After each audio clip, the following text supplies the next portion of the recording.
Okay, so now it's time to get into the fun stuff.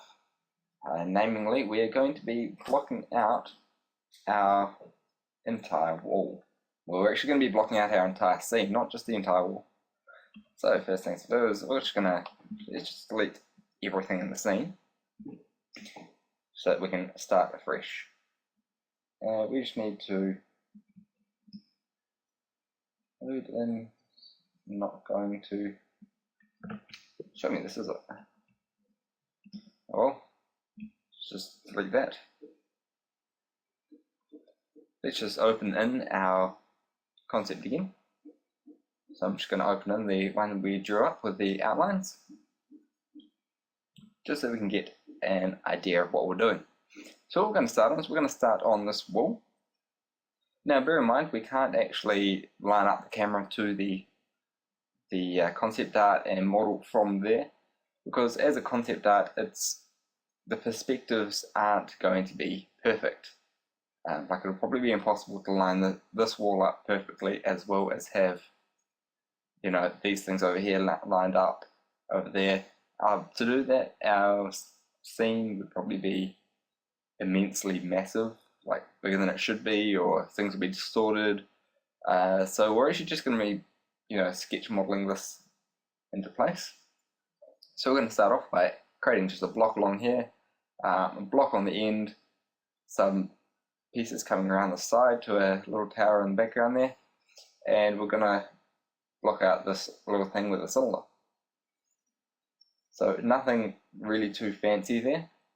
We're also going to be using some Metaballs to block out this trash, and yeah, that is basically all we're going to be doing in this tutorial, so we'll try and keep it as short as possible.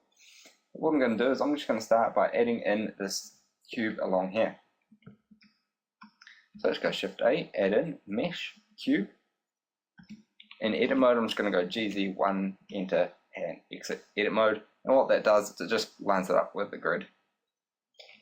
So let's go roughly, we want it to be like scale along the Y, perhaps about 3.5 Y, so SY 3.5, SZ, let's go up to, oh, it would be higher than that.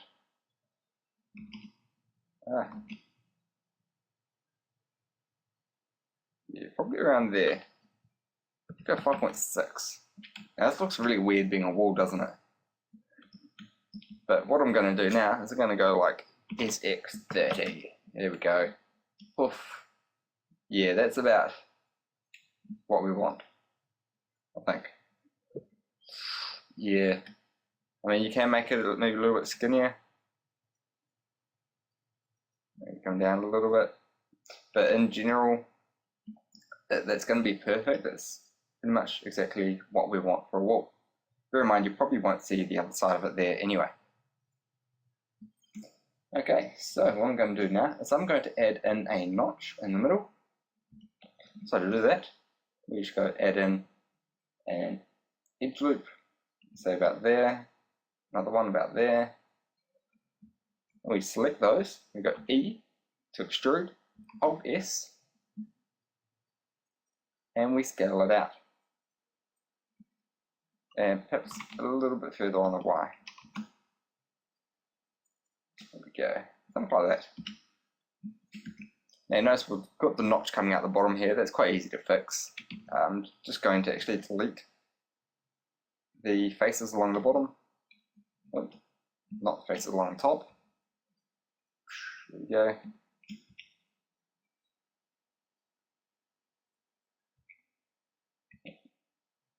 So that's B, middle mouse and drag to delete those.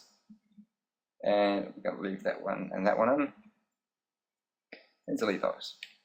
Alright, so to bring those pieces up, we'll just select them. GZ, Control, click to there. So that's just using the little magnet. Set to vertex. You can have them automatically clip by turning that on, and then it will just clip around to everything I find that quite annoying. I prefer just to hold Control when I want it to click. Alright, so that is one portion of the wall done. That was easy, wasn't it? Okay, so what we're going to do now is let's add in a cube on the end. Let's just once again go add in a cube. In edit mode, GZ1, enter, close. We want this to be like quite large, maybe like twice as big. So if I go S7 and just move that to there,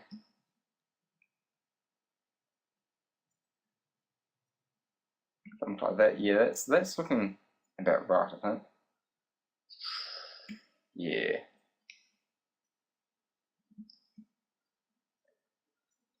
So yeah, that's going to be our little box on the end.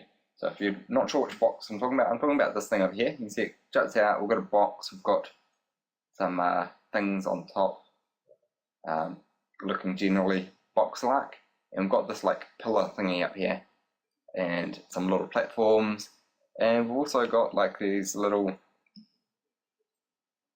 scaffolding coming up the side.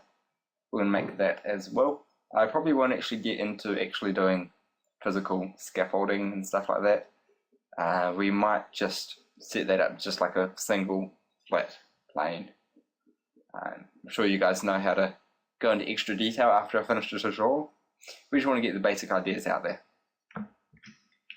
Okay, so with that sorted, what I'm going to do is I'm going to go Shift D to duplicate this one, and we're going to place it somewhere off in the distance, maybe over there, somewhere. And what I'm going to do now is go scale this up along the Z-axis just a little bit to about there. Let's give that a nice number. Let's go 27 points again. There we go. Just have it a nice, I don't know, I find it nice to have like actual numbers here I've typed in. Alright, so just pushing that off into the distance. We can have it like that. And that one there is just that big tower in the background. You can continue this wall up here. I'm only going to model around to that tower. But yeah, it's entirely up to you. So duplicate this. Let's go. Actually, no, we don't want to duplicate that. We'll duplicate this one. D. Put it all the way over there.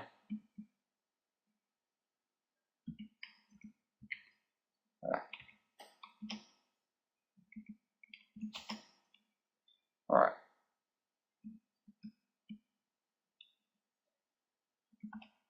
So delete those faces.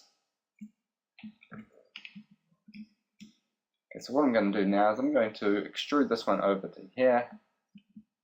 Then I'm going to extrude it over to about here. Yeah, something like that. Rotate it by 45 degrees.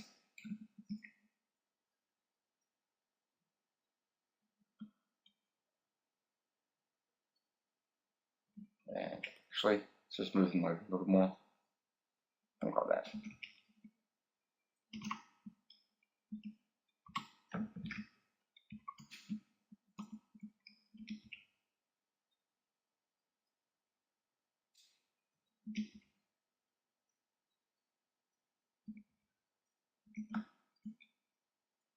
Okay, now notice how this one here is actually a little skinnier. That's because we extruded it around and we didn't actually line it up. I actually quite want mine to be exact, being the perfectionist I am. I'm going to go move that to there, extrude this up,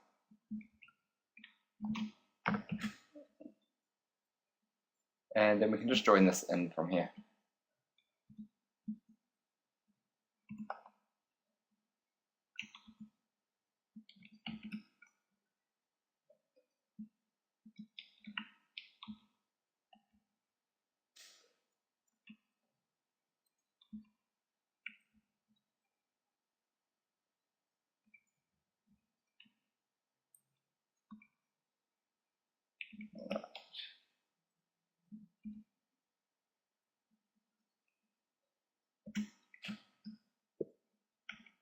Okay.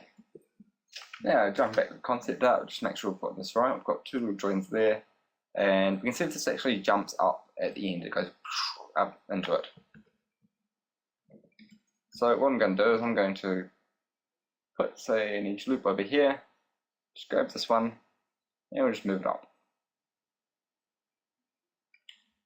And of course we can just adjust this around, get what we like.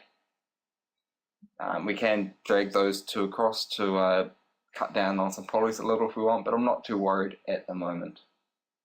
Considering we are just blocking things out, it's sort of not a major concern.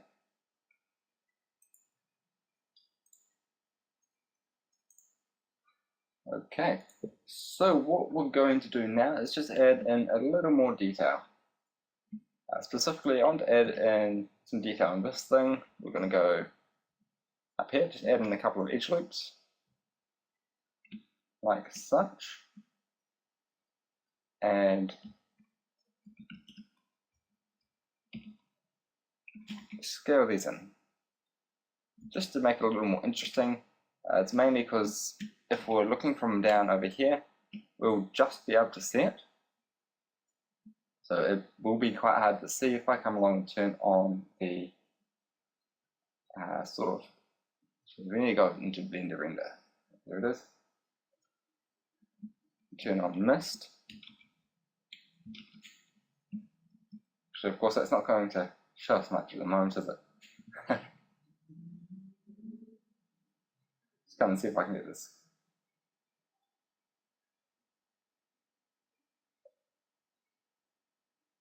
Yeah. That's something that'll work a little better once we've got all of our stuff set up. So anyways, what it will do is it will actually miss things out. So we want to have like a nice little silhouette.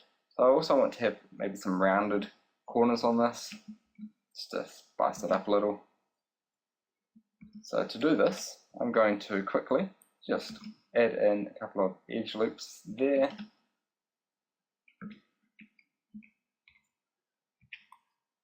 Just cut away that, cut away this, like such.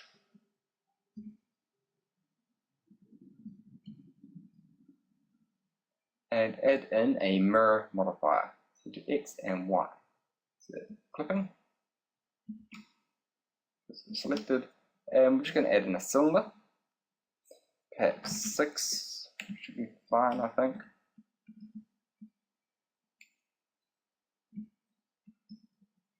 Or maybe we can do 8. Yeah, let's go with 8. 8 will look nice. Alright, now the cat fill type, change that to triangle fan.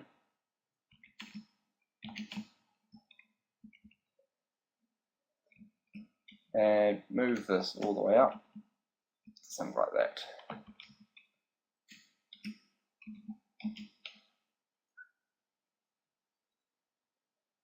Alright, so that's looking much more interesting now, isn't it?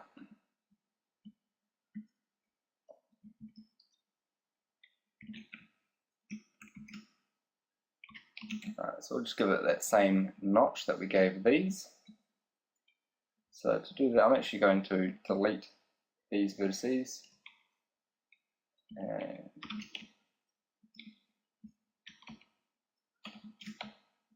just go over the doubles. Alright. So what I'm going to do now is select along here. Select those, and I just want to line these up.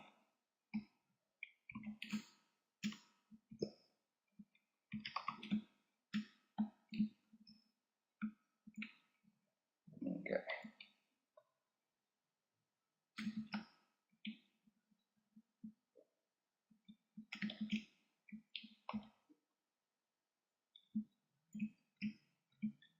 Select the vertices, remove doubles, remove all of them. Okay, go on that. I can actually just remove that one. And that will fill it in exactly how we want. So what we need to do now is just extruding this, which should work alright.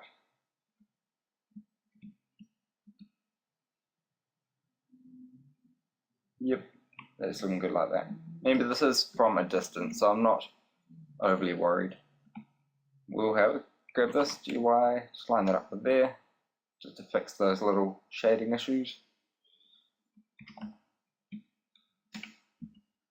Something like that. I will grab these two, measure them.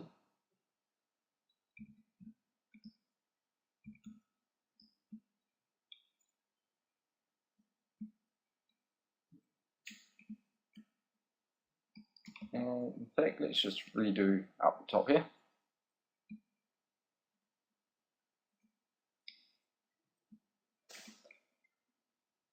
So fill in that one, fill there,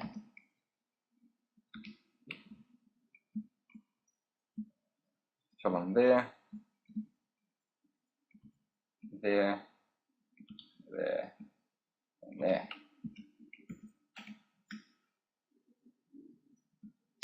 Fantastic, that's how I want it. So if I put a smooth on there, and we just give this a edge split, set that to perhaps 65, that's pretty much the final result. I know this is just a blocking, but it's quite nice to just set up a few things that look a bit nicer. So cursor to selected. What I'm going to do now is I'm going to add in this little flag area thing up top. I'm assuming this is a flag.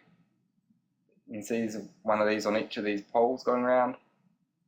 So yeah, a flag would be quite reasonable to stick on top of one of these.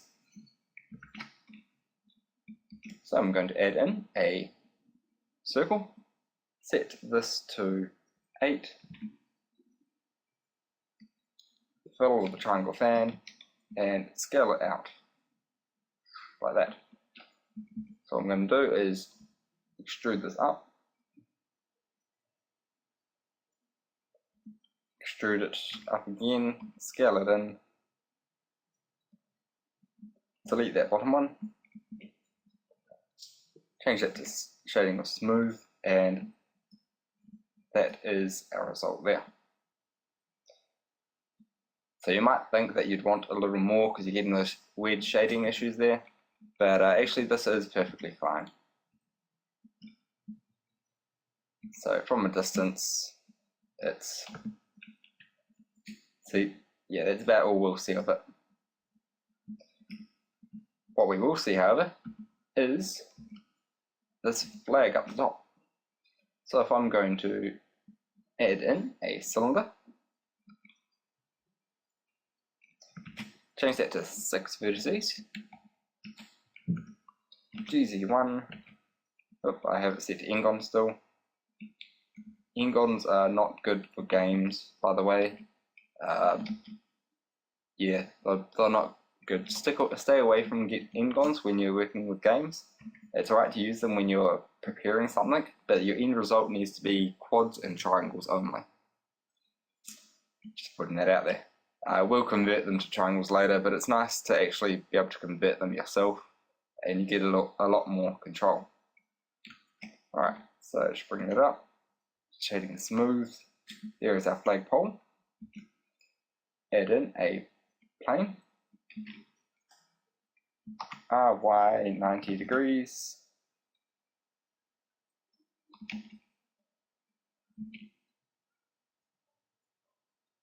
Stick it something like that. In my original one, when I did this the first time, I actually came in and I added in like a little knob up the top and little panel on the side just so you can see it. You don't need that, by the way, unless in your game you can actually get close to it. From a distance of over here, I could barely see the flag anyways, let alone anything that was physically holding it there. So something like this is perfectly fine. Now you can come into the physics panel and you can bake out some cloth physics for it. you can actually use, if we go to blend again, we can actually use a sort of like a soft body cloth simulation in the Blender game engine. But yeah, that's something we won't be covering in this tutorial.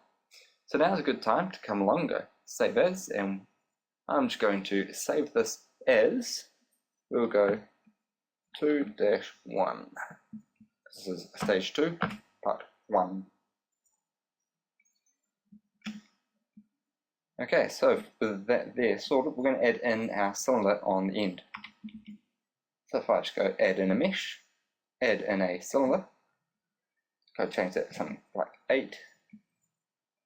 Cap fill can be a triangle fan, move that out, GZ1, put it up to the grid. So we can just scale it up like so.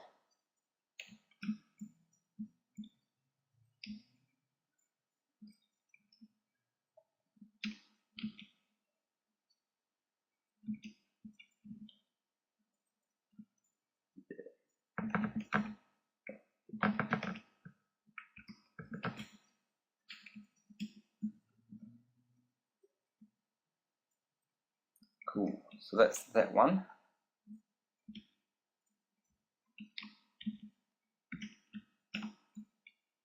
Yeah, sorted, smooth shading, and yeah, we get this sort of thing happening. So now's a good time for us to go and add in the ground plane. Just scale this up, something like that. Bear in mind, this is going to be a massive environment at some stage, so this plane will be very, very big. So with that there sorted, we can actually just come and turn off that grid floor, X and Y, we don't need them anymore. You can actually adjust your scale to fit, so just go scale all the way out, something like that. But yeah, it's something I just prefer to turn it off.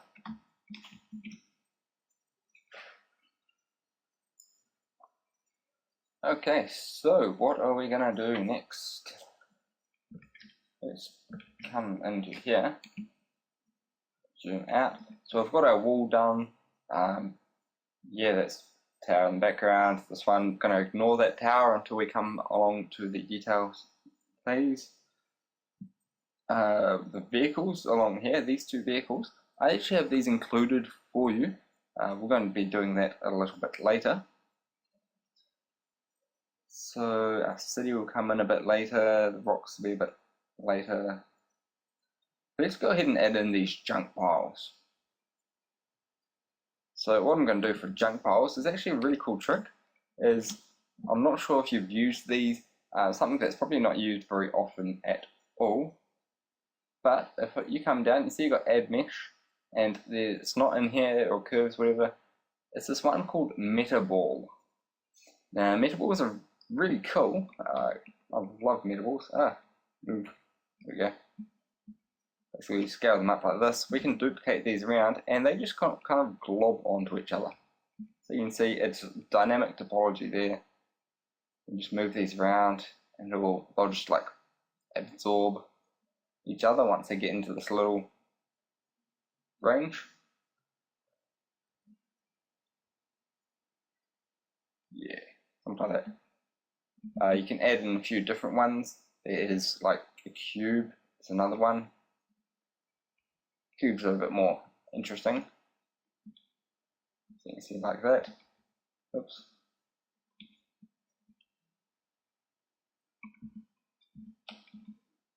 So that's scaling that out.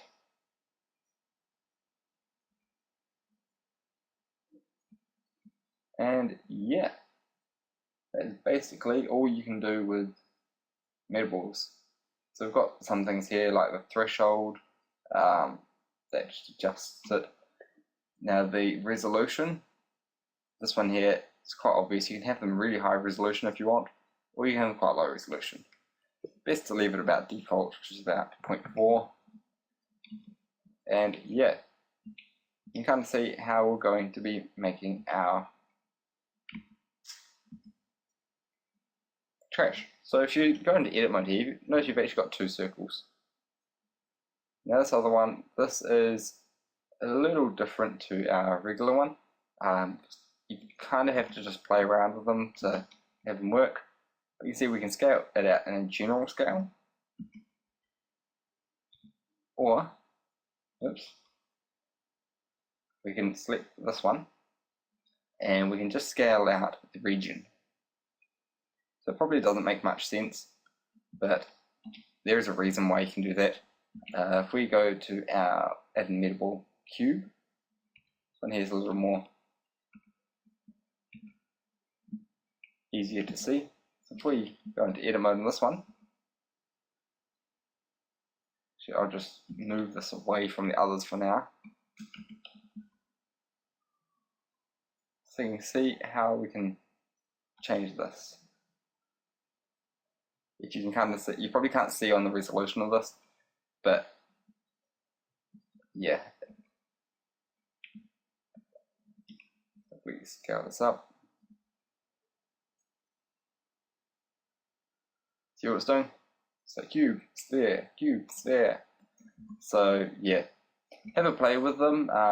They are great. You shouldn't leave them in there for your game engine, but they're great just for placing things, creating generic garbage, I suppose. So yeah, let's go ahead and we'll create a ball.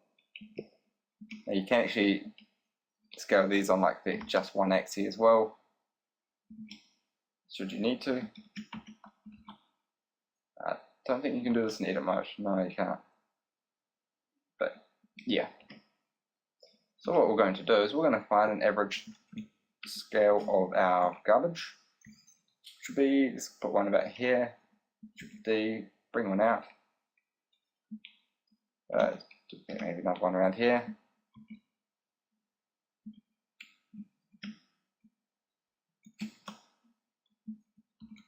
And don't be afraid to kind of like block them on the end there. Just have things a little bit smaller.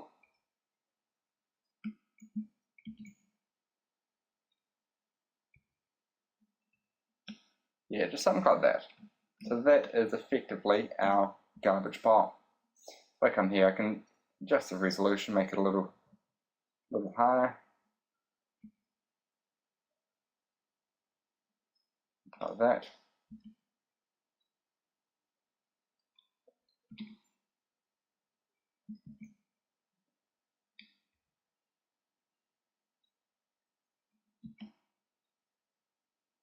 Yeah, so we get something like this going on. Alright, so what we've got now is with our geometry, which you can see our original one here kind of like controls the lot, whereas this one's just control one. We're going to select the original one, and we can go Alt-C, and we've got this mesh from curve meta surf text. So meta is metable, we're going to do that, and we end up with an actual physical mesh, which is very interesting topology, I suppose you could say. It's mostly quads going through, but yeah, it's not perfect by any means. So what I'm going to do is I'm just going to select this, delete, get this SC0, and just drag that down like that. And let's just go extrude, Alt-M at center. Now I know this looks absolutely horrible. You're probably wondering why I'm doing such a thing. But what I'm going to do now is I'm going to go add modifier, and we're going to add in a remesh modifier. Change it from mode from sharp to smooth. You can also change it to blocks if you're doing like a Minecrafty scene, which is really cool. Love the looks that you get from the blocks. But anyway, if we go to back to smooth, you can see that it actually gives us a proper topology here. So basically it makes everything cubes, or everything into quads. So we don't need it that high resolution. Something about this will be perfect. And if we just we'll remove those ones. Now you can adjust your scale here should you need to. And yeah, we'll just go apply this. That's our resulting geometry. I'll just select the bottom, about that much, drag it in, delete the faces.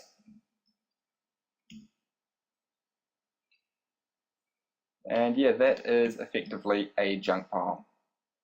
So we can actually just go Shift D, Shift Z, rotate these around, maybe scale it or something.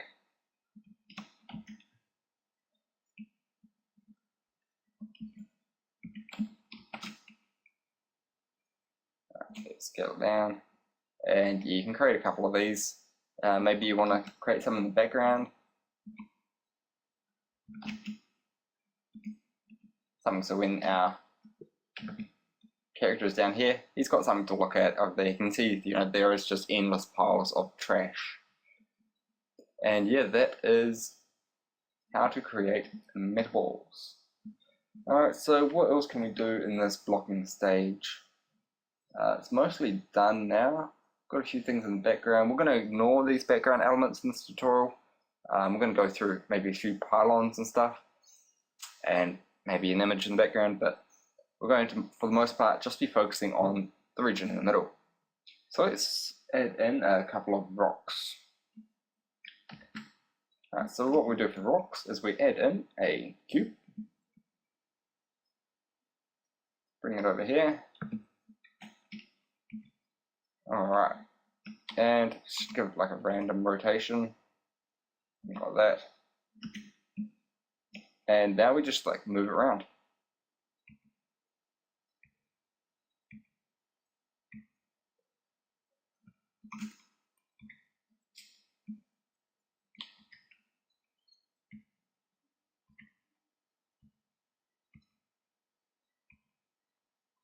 Alright, so you notice I'm not being overly picky here on how my rock is. So we need to just come and tessellate this, and let's throw them into the ground a little.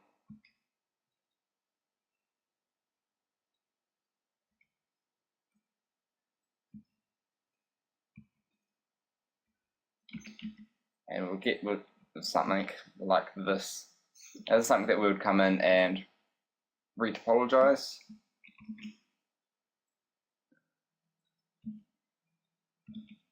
At some point, so just delete those ones on the bottom. Let's delete that one as well. So yeah, we end up with something like this.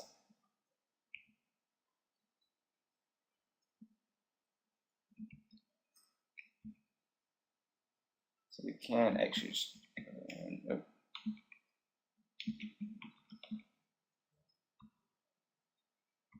you can see, I've just added in like another triangle here to get me a little dip.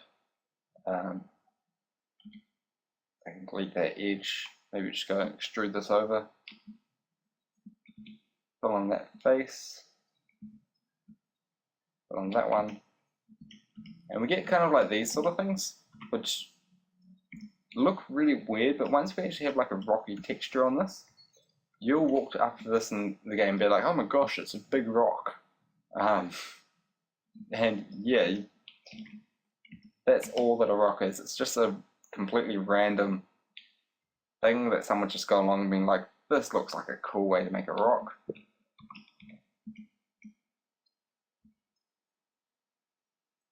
And yeah, you can just come in, we can like grab an edge, Control E, go rotate edge, and that will twist up the way that that edge flows. So you come in with any of these, and it just adjusts slightly the type of rock it is. Alright, so that is it for the blocking stage. So it's been about half an hour of just basically me creating not much at all, but it is quite important to have all this blocked out. We've talked about a few things. We're going to, in the next lesson, we're going to come in and add in all the little details on here. We're going to completely finish this off, really. Let's see what we've got planned for the next lesson. Yes, we're modeling and detailing our wall. So yeah, stay tuned for that, and we'll completely finish off our wall. Alright, so what we're going to do now is we're going to come in and detail our entire wall. So if we just select our wall, first thing we're going to do is we're going to bevel up these edges.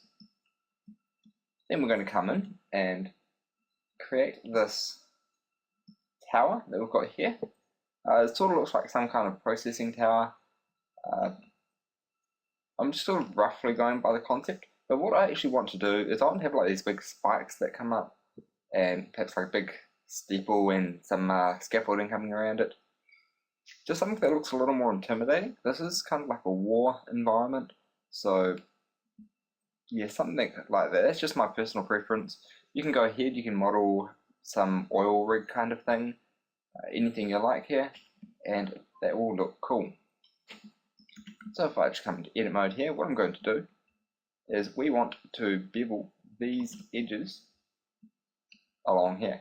So we could come in, we could add in a bevel modifier, but that's just going to do all this weird stuff, and it's just not quite what we want.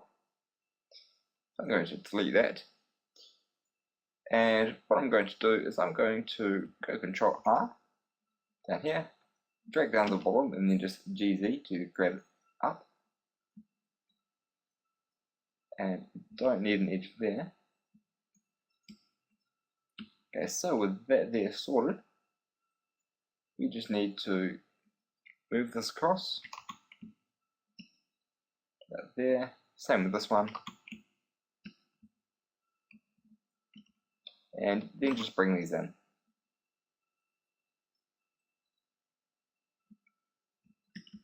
And we'll get a bevel like that. And that is fine like that. You can add in more detail if you want. Bear in mind we don't want to go over the top with polygons, so this is going to be fine just like this. Alright, so we can also grab this and we can move this left and right should we need to. Just a quick tip there.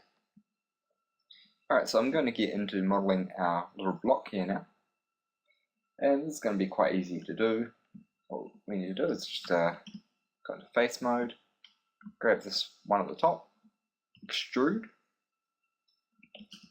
vertex mode, I'm just going to go Shift S, cursor to selected, and just select the other ones up here, press the period on the keyboard. I'm just going to quickly save this and turn on the keyframe display. There we go. Important to save if you turn that on because that has been known to crash Blender. In fact, it does it quite regularly. Okay, so looks a little bit more. I want to have a decent angle here, but not too much. So something like that is fine. Another thing I want to do is create an edge loop, drag it across to there, and move it over to this side, and do the same over here. And just go remove doubles, and what I want to do is I want to fill in this face so that we get a sort of like a flat edge, just a stylized thing. I quite like the idea of having this piece in here. Alright, so now that we've got that, let's just have a look in here. Got this little block that comes off the side. Just go ahead and create that. Just grab one of these, Shift D, and then just snap it over to one of those points. Extrude it over to the other one. Bring it up, right up to the top there, and extrude it out. Delete the edge so that we haven't got faces around the back. And yeah, that is looking cool. So that's our base piece done. We might actually, I might twist up this design a little. I might have like a little notch in the back. So what I'm going to do, I'm going to add in an edge loop, just smack in the middle, like that. and I want to extrude this down. So if we just delete that vertice and just bring this in, fill up our gap, just like that.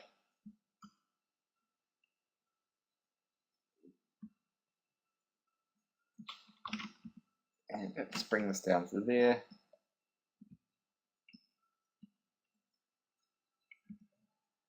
And yeah, this is looking quite nice.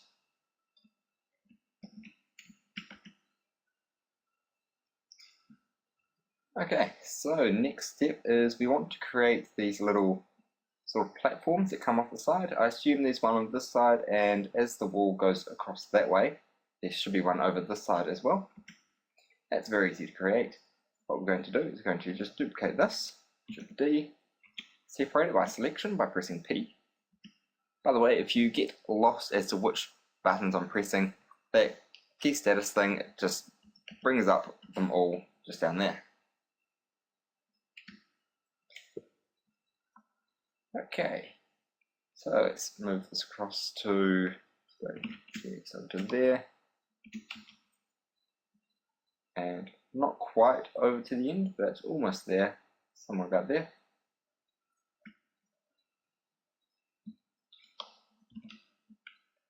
And we'll drag this down a little and extrude it across. I'm going to extrude all the way across to here. Actually, I might go a little further, do something like this.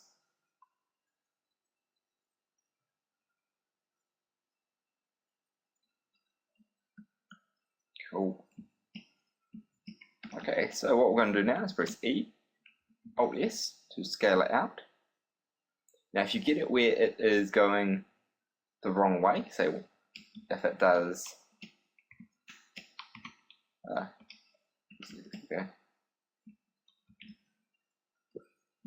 alright, so if we go E and Alt S and it does this, that means your normals is facing the wrong way. So I just recalculated that one there to prove a point. But what you do is select all, go Control N to recalculate normals. You can also press spacebar and type in normals and look for make normals consistent, and that will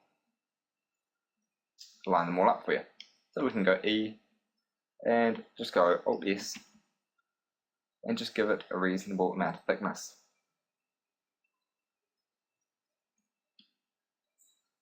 Okay, so just select those inside faces.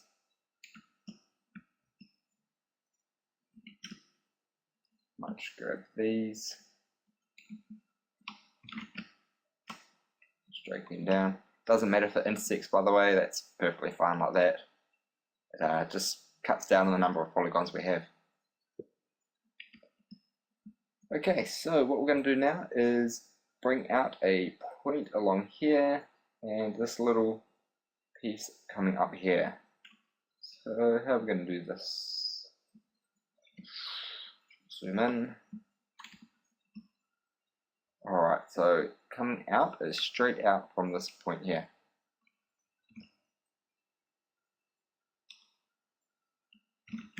So it's from there.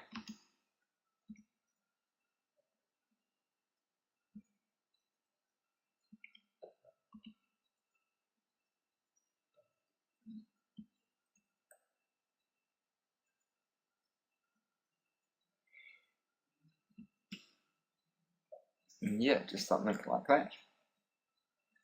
Okay, now with this other little piece we have here, we also want to extrude out another one. So we add another edge loop up to about here. We can just go extrude along the Y, SY0, and possibly edge slide these. Nope, that's not going to work. Alright.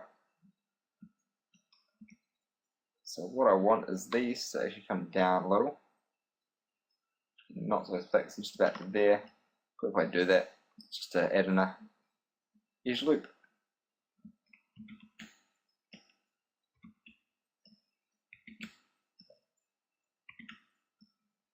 and just snap them over. Done. Now it's still perfectly aligned. Okay, so that's looking nice like this. Let's just go ahead, we'll add in a edge loop here. Bring it back.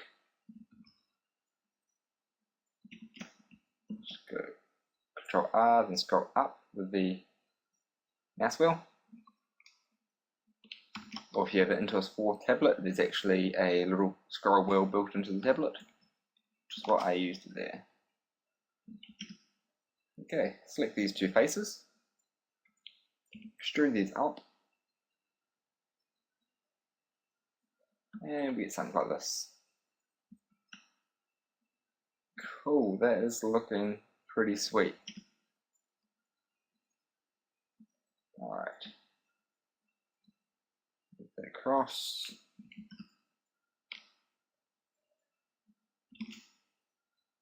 Just extrude this up. The reason I'm doing that is because I want to have these pipes coming out the bottom. We can kind of see in the concept art there's these pipes coming out, or perhaps that's just my interpretation. So yeah, we're going to have a few pipes. Alright, so that is looking about right. Now this is a good time for us to come in and start to cut down on the polygons. But if you do want to add in a bit more detail, you can come in and perhaps extrude one of these. Say we could rip these two out.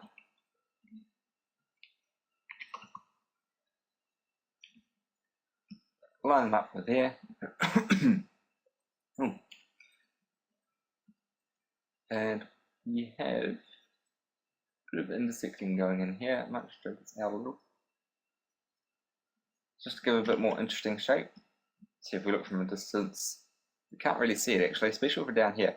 But if you actually come up, you might have this region where it perhaps comes to a point, which is, I'll snap that back over there.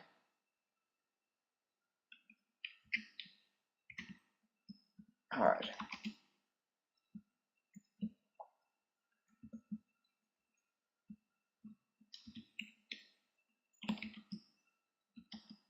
Make sure you fill in the right one. Alright, so we kind of get this little thing going on,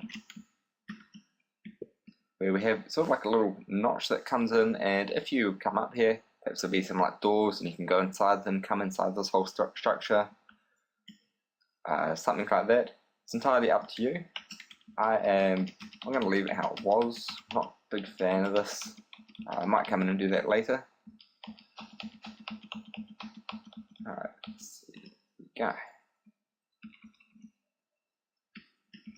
Alright, so yeah, just flat like that is fine for now. Especially if we're going to be down at eye level, which is somewhere down here. We will not be able to see it at all. Okay, so let's come in and I'm just going to start cutting back on the polygons here. So I just come in and delete any unnecessary polygons, so these ones.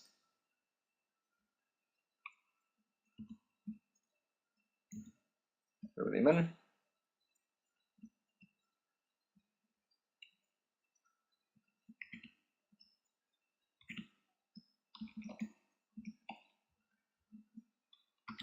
So this one, there's quite a few down here.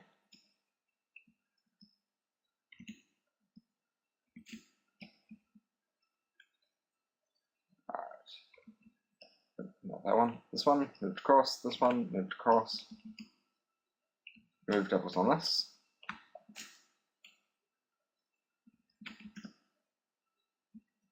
Let's fill in this space. If you can keep a quad in places, you might as well. It does help when you're trying to add in edge loops and stuff. Alright, so along here we can snap these ones across.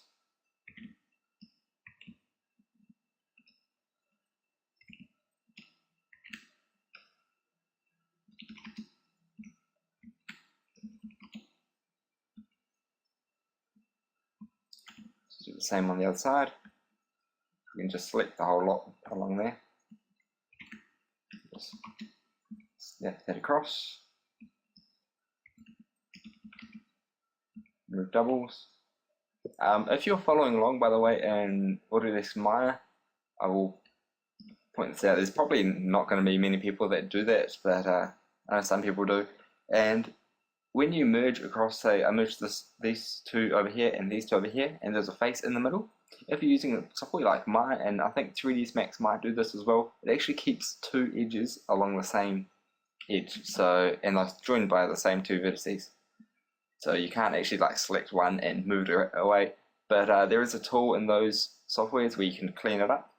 Blender doesn't do this. It kind of just figures, you know, there's two vertices, let's have one edge in between them. But that is something for you to bear in mind. Just a random tip for you there. Okay, so this is looking much cleaner in terms of poly count. I can probably clean this up a little more though.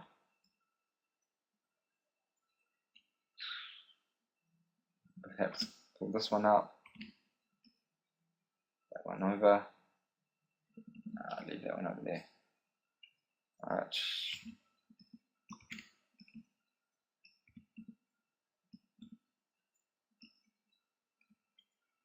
Okay, that looks like it. So yeah, we're down to 90, no, we have 50 faces on here, so that comes to 88 triangles, and that is not bad. And we can live with that. It's not a major amount. But what we're going to do now is we are going to go Shift D, and actually we won't go Shift D, we'll go Shift D in object mode, RZ 90 negative to get that other one around the other side. Just go GY across and then GY snap it back over to here. Select both of them, Control J, and now we can come in and we can just come and merge together these things. Alright.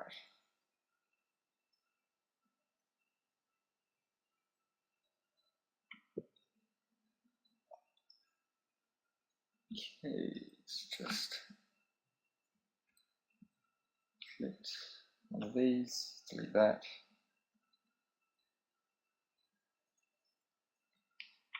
Pull these back over to this one.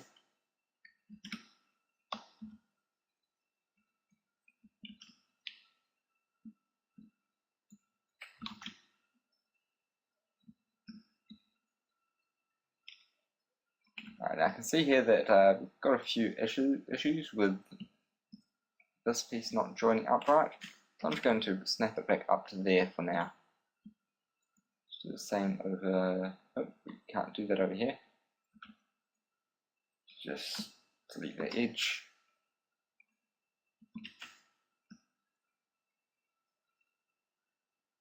Alright.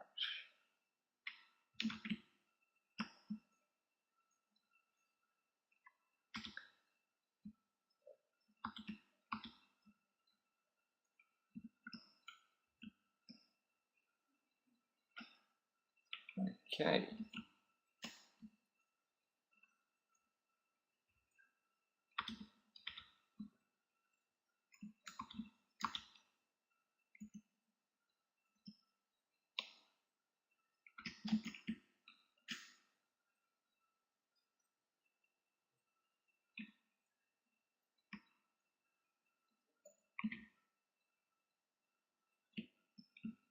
So basically what I'm doing now is just joining these two up, just making sure that they connect okay, that everything's working alright. Do doubles, Control N, recalculate the normals. Got this piece across here, so we fill that, select them, so we've got two faces selected, fill that, and it removes that edge in the middle. Okay, so now that we've got that sorted, we can actually select these and we should be able to just move them straight down with no loss in quality. So yeah, we get something like that. Now you could come in and save a couple more polygons by bringing this lot across and having it just come through the mesh.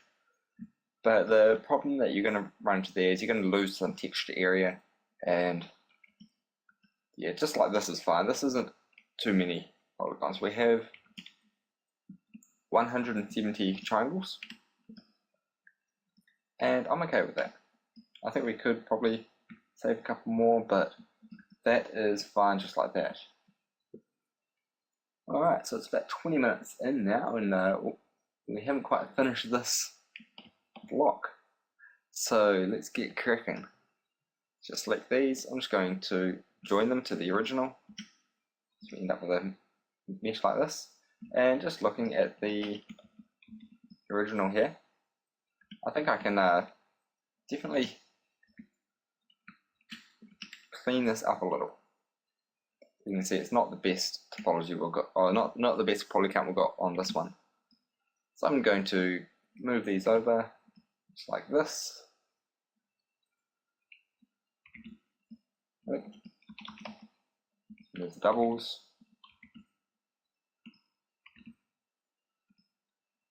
Bring those over.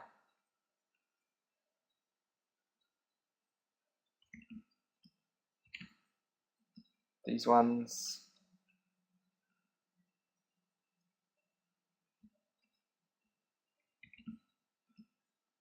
That one there.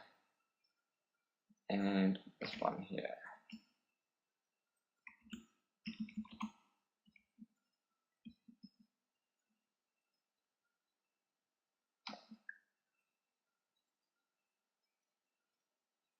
Okay, so that's looking good. Probably rotate this edge.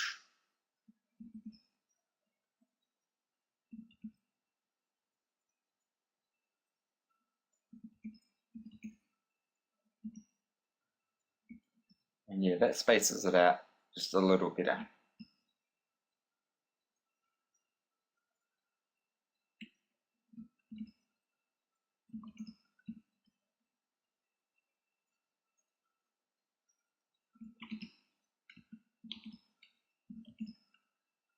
Something I like to do is make sure that my faces are roughly the same proportions where they should be. Alright, so numpad slash goes in and out of that view. I didn't mention that before. Okay, so with that all done, just going to join these up. So we've got one solid mesh now. Not crucial, but might as well. Okay, let's select these two. Shift S, cursor to selected, and go Shift A, add mesh, add in a cylinder. Sweet. 6. And just scale this out to about the size of what we want. Yeah, something like this. Just move it down a little. Yeah. Yep, that's about what we want. So what I'm going to do now is select this bottom ring, bring it up, delete the faces within there. This one here, just Control T to tessellate this. And you can come in and fill in that face if you wish. We can also fill in this face and this face, which will cut down a little more. By the way, filling 2 triangles into a quad does not cut down on your poly count. When it comes to render time, I'm sure I mentioned this earlier, but everything gets tessellated anyway. So yeah, just something to bear in mind there. So with that sorted, let's come in and go select all, Shift D, Z to there. Just create some sort of tower. Now I think it's about twice as high. So yeah, we've got 1 there and 2 there, so it's about twice as high as the whole thing. So done. And there, scale that in. And add an edge loop up here, scale that out to give it bit more of a curve. And actually the ones at the top here, we can actually just merge these into one. Alright, now's a good time to save. I'm just going to grab a drink of water. Alright, so what we're going to do now is let's make our big spikes. So I think I'm going to need to make these a little taller, like that. And if I grab this piece, just go Shift D, P to separate by selection, and just come in and scale that down. Perhaps add that vertice in there, put that in. I realise this is an n-gon at the moment, but for the sake of modelling the spike, I would like a n-gon. Sounds kind of weird, but it makes sense. Alright, so I've started on this side, and what I want to do is I want to come all the way up to about here. So we can control click up to here, and that would go all the way up, but it kind of stuffs this one up. So let's just go control click, click, click, and click up to there. Scale this one in. This one in.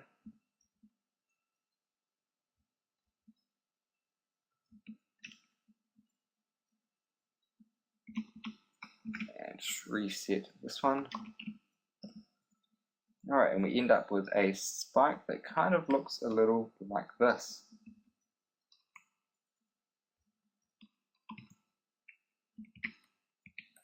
Alright, merge that one.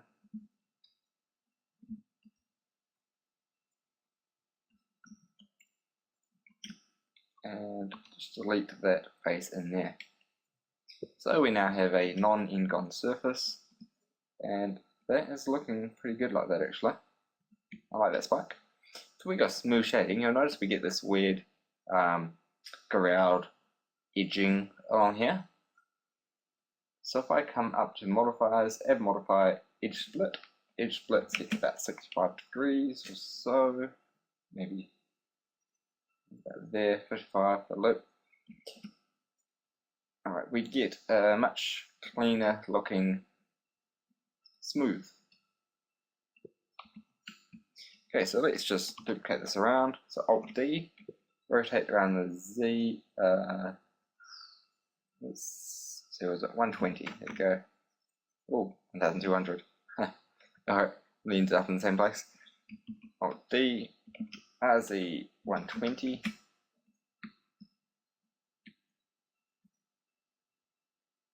And yeah, there is our spikes.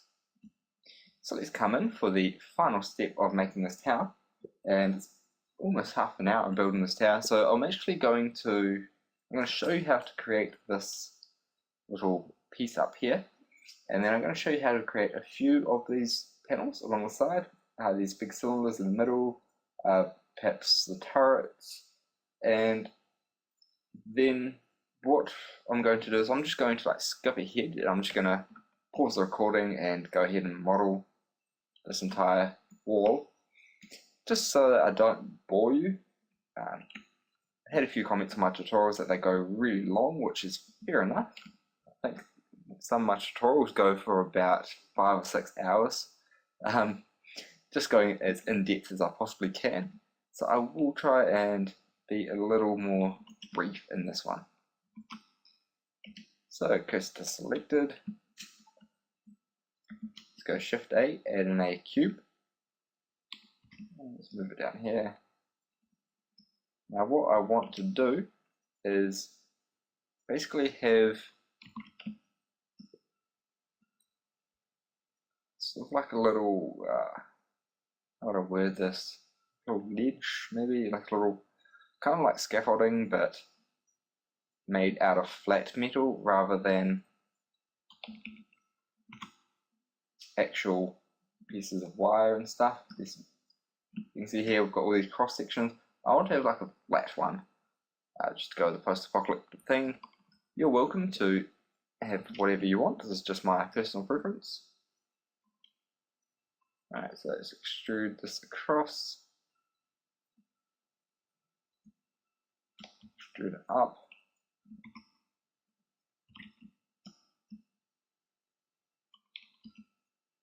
extrude that across.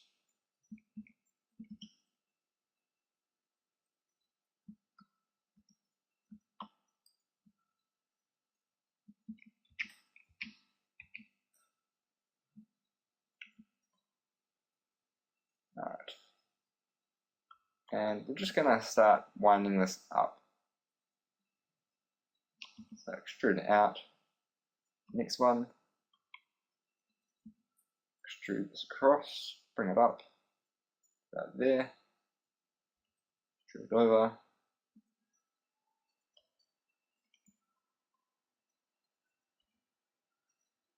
extrude this here, and what I'm going to do here is just go Control R, extrude this one up. So maybe I will, oops, wrong button. Let's go along like that.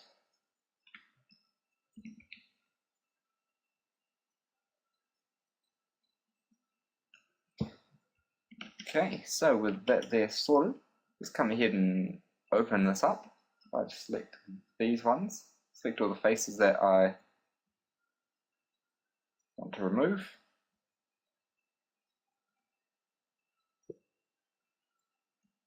And that one, and yeah, just delete those faces. Delete the one at the top, so we'll never be able to see it. And yeah, that is basically our scaffolding like that. So I'm going to come in and just simplify this.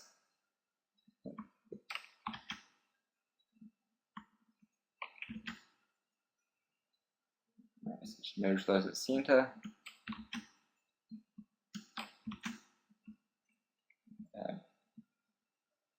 Let's move them down, or move these up, I suppose.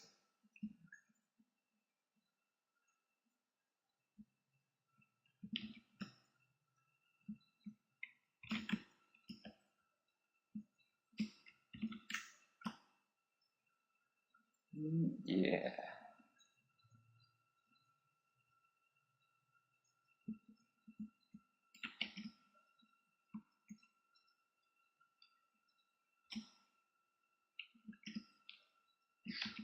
I'll leave those ones in.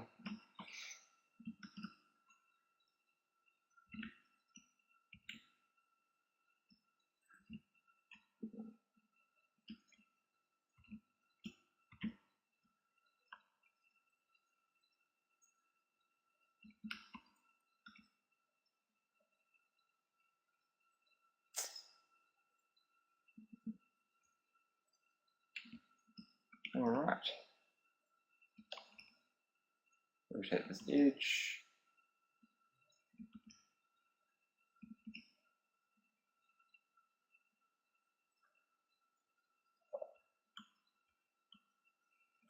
Alright, let's move up one more.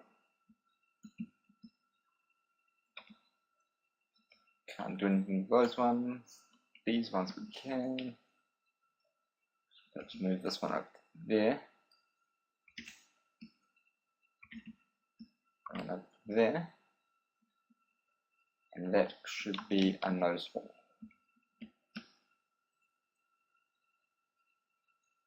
Alright.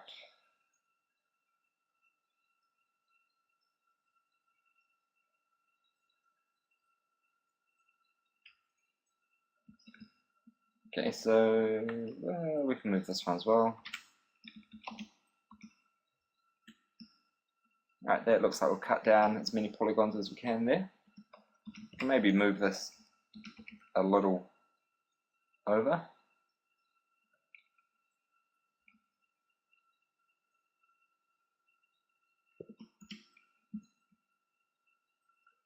And yeah, we can come back to that later if we want to change it.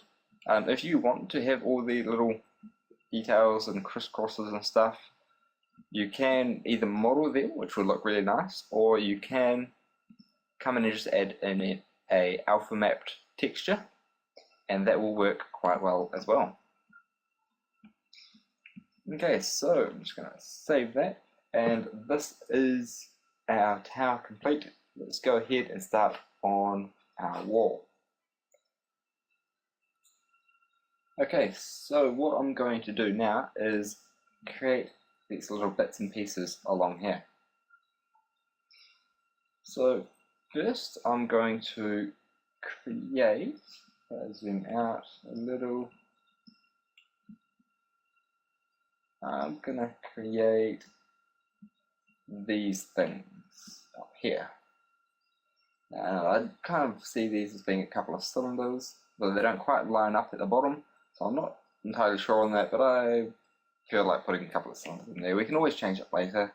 It's the beauty of this stuff. Alright, so goes to selector down there, add in a cylinder. I'm just going to track 8 sides. It's better to have 8 sides on these ones as they are close to the ground, or touching the ground, so the person running around this environment will actually be able to interact with them. Alright, so let's drag that one up. Scale, Shift Z. Let's bring that over there. Okay, smooth, add modifier, edge split. 65. Just to get that smoothness there. Alright. Yeah. So just making sure, yep, it's working.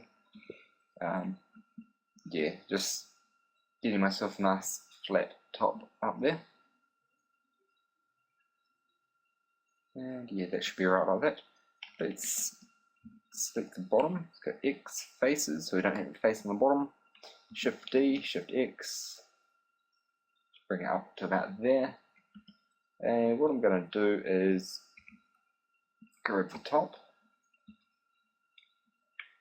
And let's just go rotate this a little. Say 1 degree. And SC. We can use shear, but I find this method works quite well.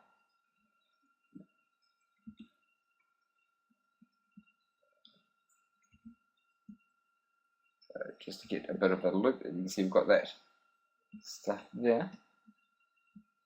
So just going to get some lines coming straight across for this. Yeah, actually, what am I doing? Let's go and just delete these top ones. Something like that.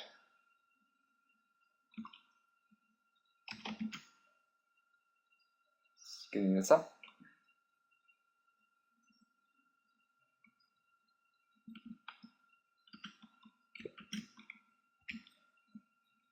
And just shrink that down. And yeah, something like that. So that is those pieces. So let's come in and we're going to add in a few little blocks over here. So to do that, what I will do is I'm going to, wrong button, just adjusting my reference on my other view. Okay, so what I'm going to do is add one block, and then I'm just going to use an array to duplicate it across. So just duplicate these. Right. Geometry. Extrude it across like that. EY. Extrude it back. Z. Extrude it down. Let's add another edge loop there. Extrude and Alt S. Give it a bit of thickness. And yeah, we get something like this. Doesn't look like much at the moment, but this is definitely what we want. To the edge loop, don't actually need that one.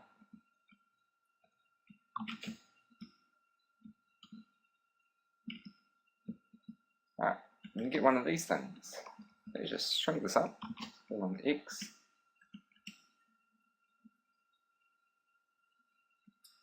And yeah, so that is what we want. Another thing we can do, by the way, to speed up the process, is you can actually just use the solidify modifier. So I'll show you that one as well. Add modifier, solidify, thickness, and then we have a adjustable thickness here as well. So it's up to you which one you want to use. I'm going to, on this particular one, use just the manual one, just for the sake of easiness.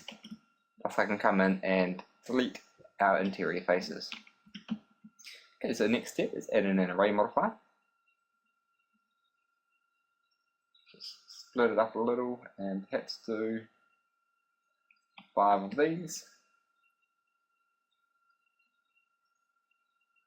And that is just a little piece at the top that's looking nice.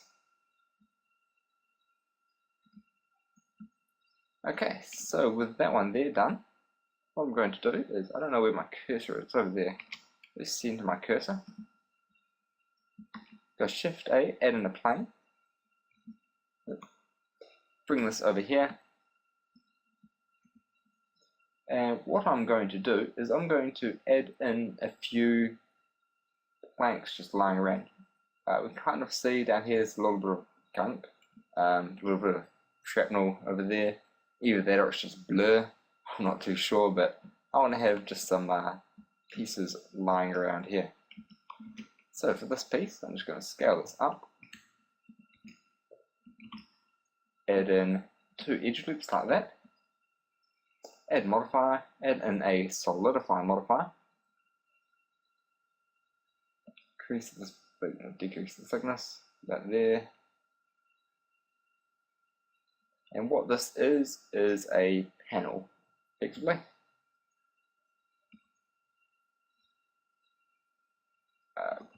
Yeah, just somewhere around here. Just move over into the corner. Alright, and with it in place there, what we're going to do is go into vertex mode and just come in and move them into place.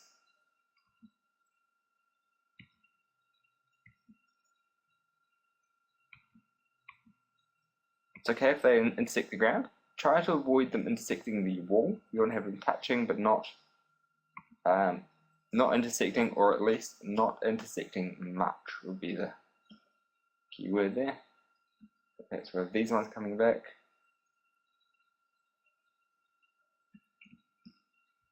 This one coming across, and we get something that looks like that. And if we go in and add an edge split and a smooth, set that to about 65. Go. We get it quite smooth on the front and still have those harsh corners.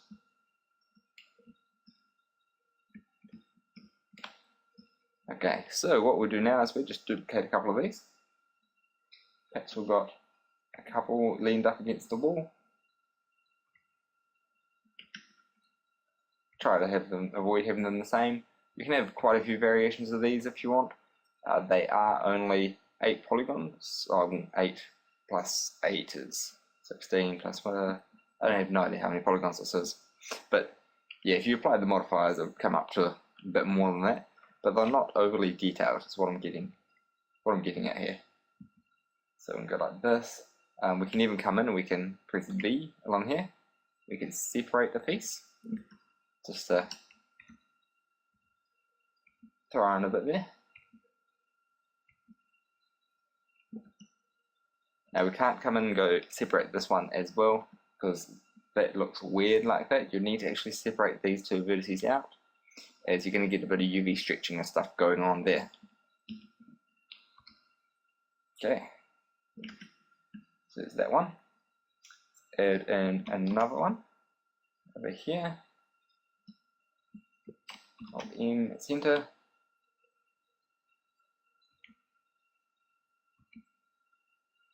Perhaps this one's a little further out from it. Yeah, I think we're up to about 40 minutes or so here, so going to try and keep this section under an hour, I hope. So I'll model a few more panels, I'll show you a couple over here, and I'll show you that turret, and then I'll skip ahead after that.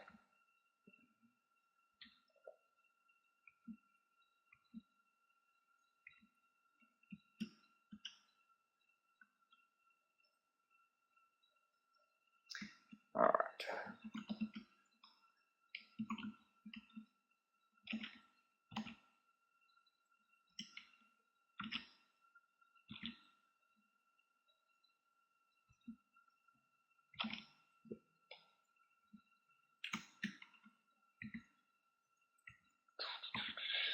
Just adding in bits and pieces.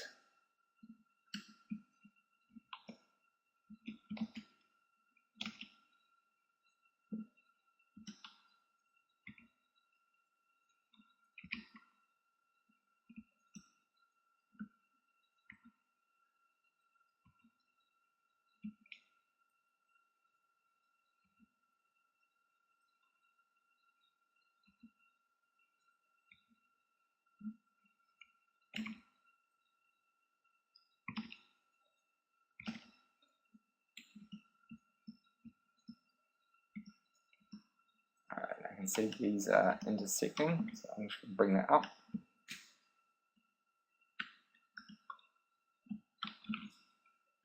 Yeah, something like that.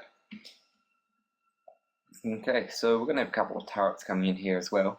So that's fine like that. And a bit of grunge texture. We want to cover up as much of the wall as possible, but we don't want to make it too over the top. So let's keep moving along. I'm going to duplicate this one across. X over to here. And what I'm going to do is remove that array. I just wanted the base geometry here. Alright, delete those vertices.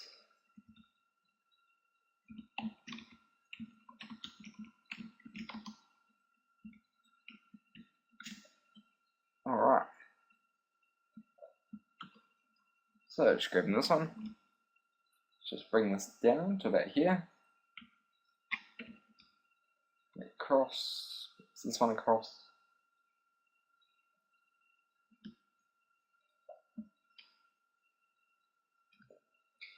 This out. And just make it look a little distorted. Just make it look like there's kind of just a bit of metal that's just been shoved on the wall. This wall's like made out of sand, I suppose, so concrete-ish sand. Yeah, it's a solid wall, but to reinforce it, to patch up holes and stuff like that, I've covered it in these little planks. Alright.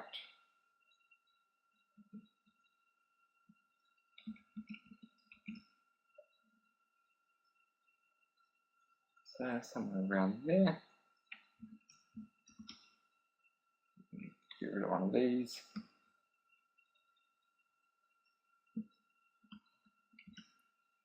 And we have a plank like this. You can even have it peeling off the wall a little if you want. Although that does make that solidify go a bit weird for some reason.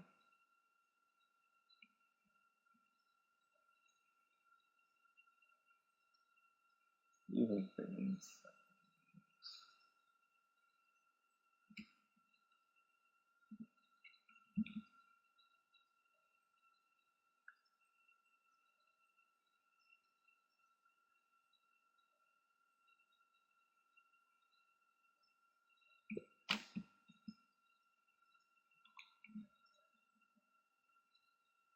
Yeah, not quite sure why the solidify is going a bit funny there.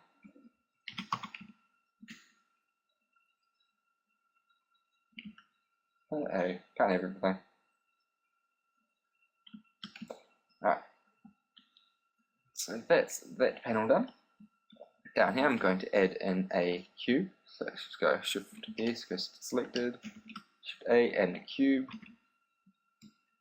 Let's come up to our translate Z, change that to 0, just to flatten it out, and edit mode, GZ1. Probably getting quite accustomed to doing all this now. And I want to have just a sort of a basic block in here. So tab, let's just go bring that up maybe there.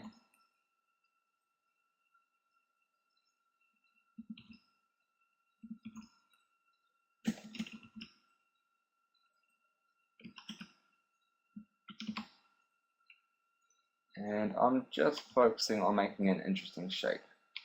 This is something that would look really weird, but because we'll be texturing it, we can actually have the person climb up on top of it, and perhaps there's a task or something he's got to do on this weird sort of rock, something that's perhaps made out of engine parts or something, I don't know, we'll give it the purpose for this.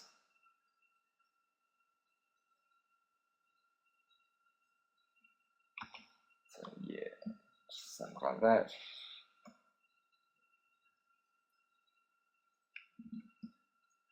Alright.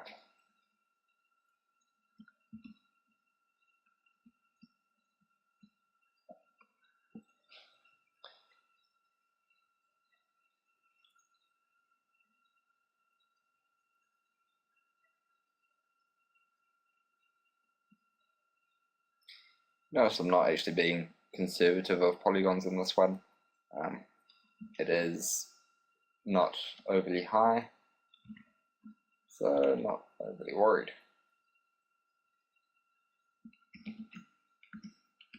So we end up with something like this, which is fine. It looks really weird, but it's one of those things that looks weird, but then when you texture it, it looks really cool.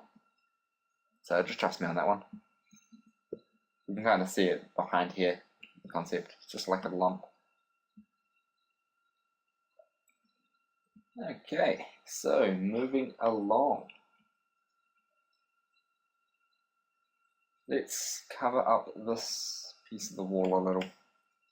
Let's just go Shift D, X, bring this along.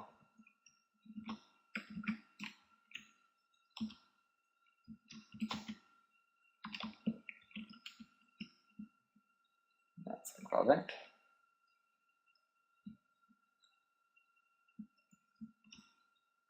So what I'm going to do here is I'm going to go Shift D, X, and I'm going to go create a couple of these. Okay, I want one more, so I'm going to actually just move this across.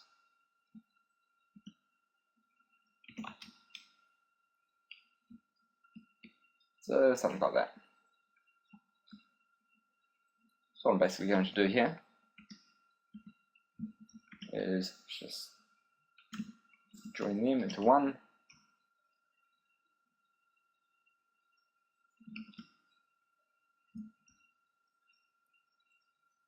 As we just come in and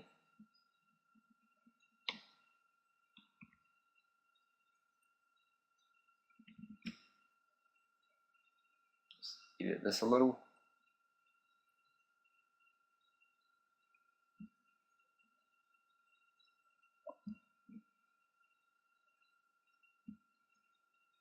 Make it interesting, make it a little more unusual, add in anything you can to twist it up.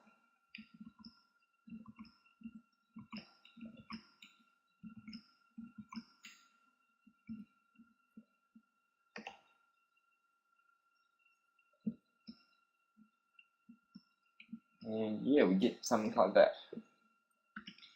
So let's go ahead and make this more interesting by Shift D, Y. So get another little side panel.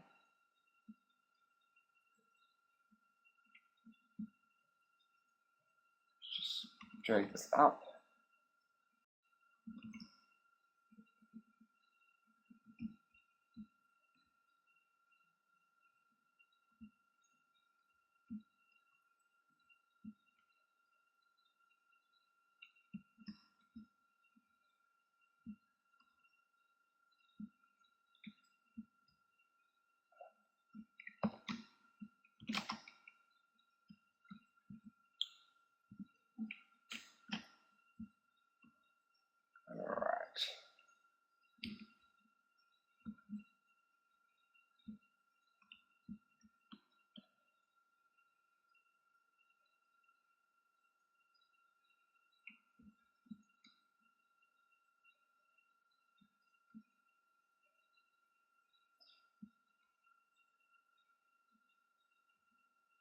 Very important, by the way, that these aren't the same at all. Need to keep variations, keep things from weird, basically. So get that kind of stuff there, and we'll basically add in a whole bunch of these all the way along the wall. So it's just piece by piece, just add in more and more panels. I'm going to go in and do that a little later. So what I'm going to do now is I'm going to go ahead and I'm going to create a turret for you guys. You can see here we've got these little turrets, a couple of them. This one here is the closest we can see. We might have that wireframe one up. There we go. So you can see this is the sort of turret that we're doing. And yeah, this shouldn't be too hard. Okay, so what I'm going to do is create actually first we'll position our cursor.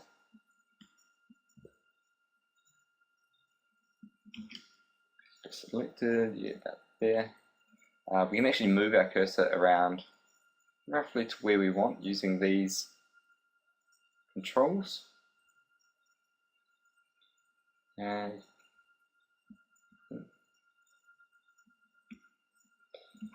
yeah, so right here I'm going to add in a cylinder.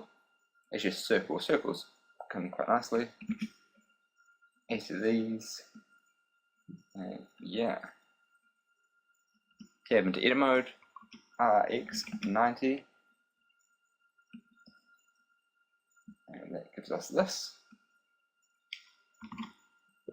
And rotate that about 22.5, just get that flat on.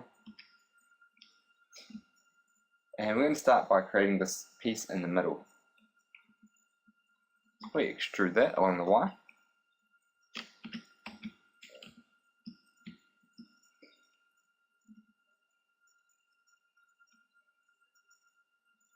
We can get something like this. And we can adjust this to how we want later, but yeah, that's fine for now. Extrude, scale that in, extrude on the Y, all the way back. And we now have the inner piece of the turret. So yeah, somewhere about there, fine. It might be sticking out from the wall a little much. Put that in. And yeah, it's fine like that. Okay, so what we're going to do now, Shift D, scale this one up, separate it out to a new object. This is so we can add in a solidify modifier.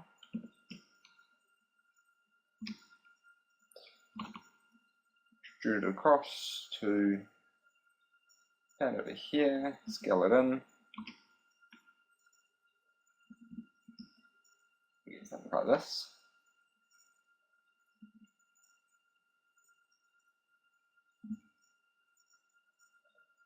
Move these ones up. Just kind of getting the rough shape of what I want.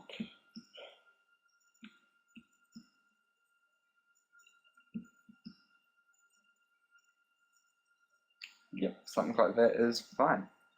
So on this one here, I'm going to add in a solidify modifier. And notice my normal is facing the wrong way, so I should recalculate those.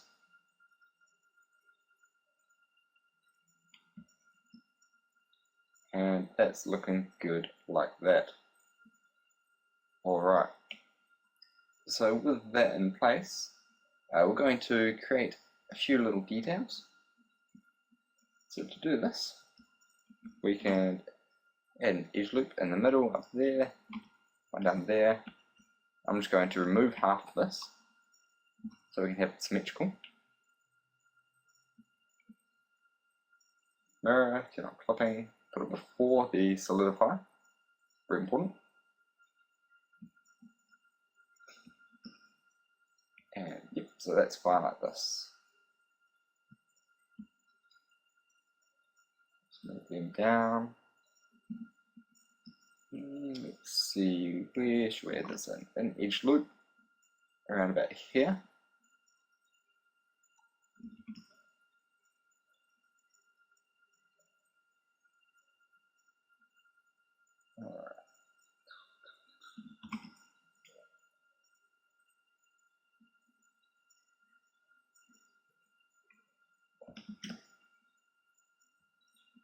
Alright, so I want to have probably these ones in their own little group. So maybe that one off.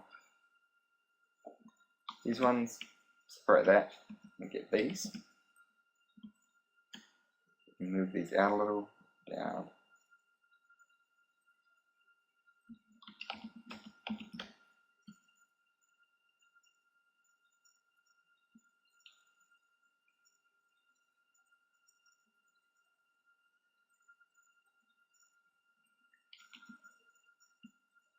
Alright. So what I'm doing now is I'm just basically splitting this up into little modules. So I'm coming in and I'm just separating out the pieces I want. You can keep them in the same one if you want, but this is fine just doing it like this. That one up, and I might actually move these across.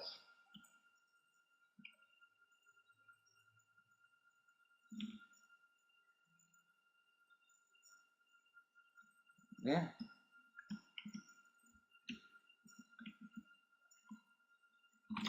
Extrude this one in.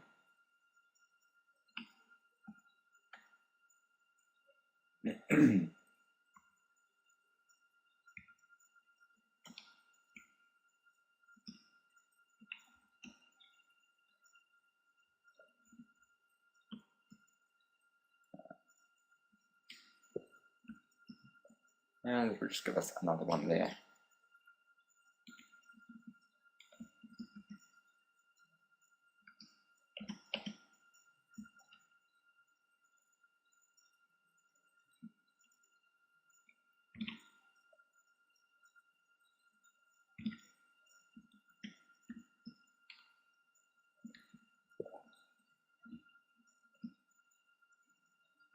Okay, just join these two so I can work on them both at once.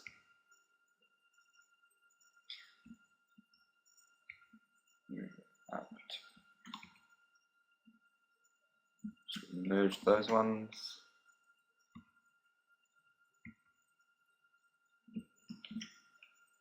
Get something looking like that. That's looking quite nice at the moment. Let's move down to this one. In a couple of edge loops, just to split it up a little. And we will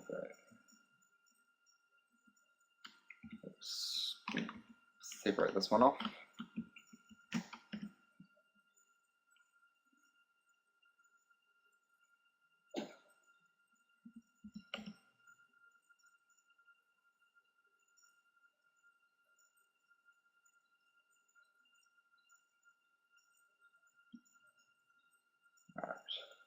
In.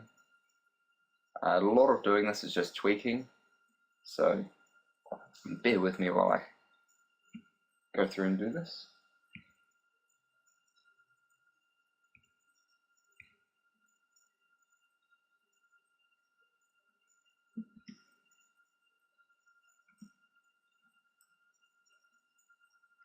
I want to merge these two.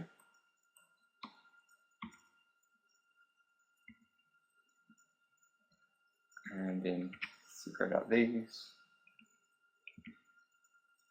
One.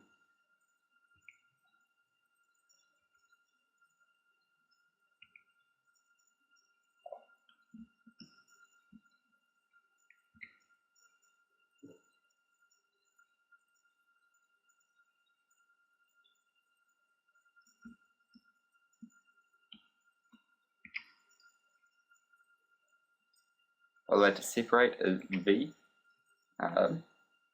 and that will pull out as whatever you want, really. Just make sure that your pointer is on the right side of the mesh. If we put on this side, it will separate out that one.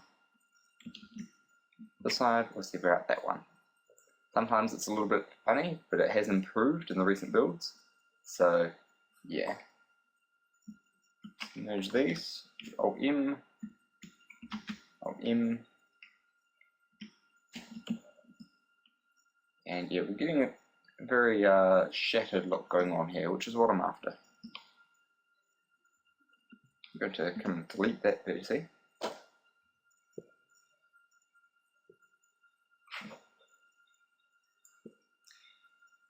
And what I want to do is have sort of like a little region here. So if I just separate out these ones there.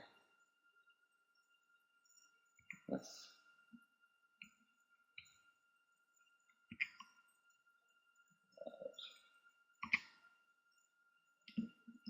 So just rearranging here a little.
Moving these ones up.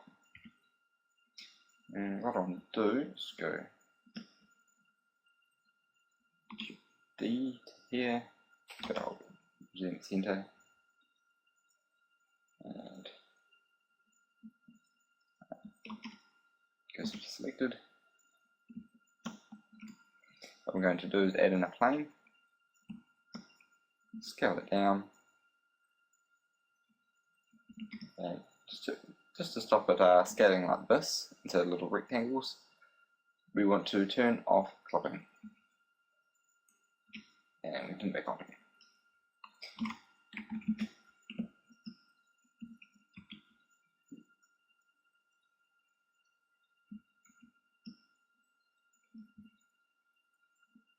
Alright. So what this is just that little block that's on there.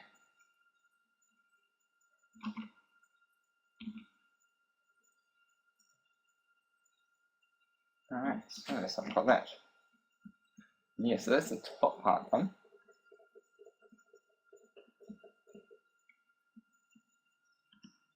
Come to the bottom now. Just round this out a bit. As you can see, we're getting quite a high poly count here, but we will fix that in a moment.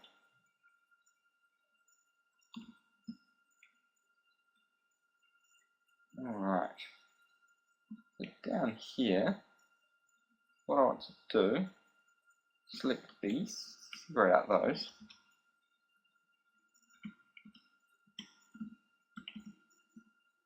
And just extrude them in.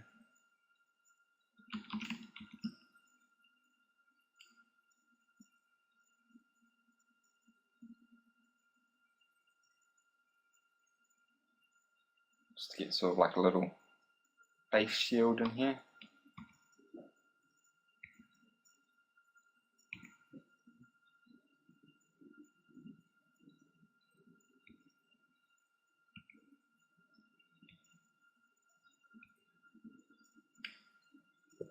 And on this one here, I'm actually going to increase the solidify a little, just make it a little thicker.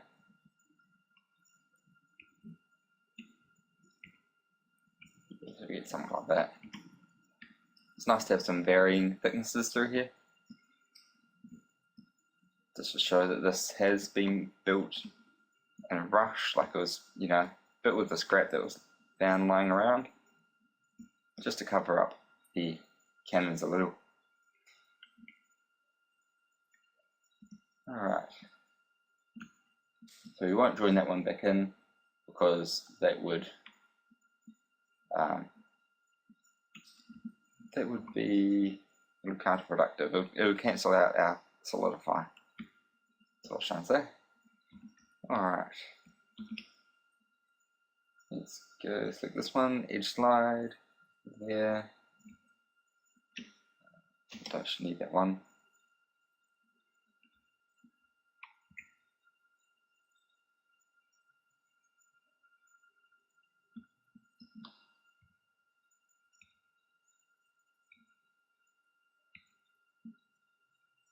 Alright.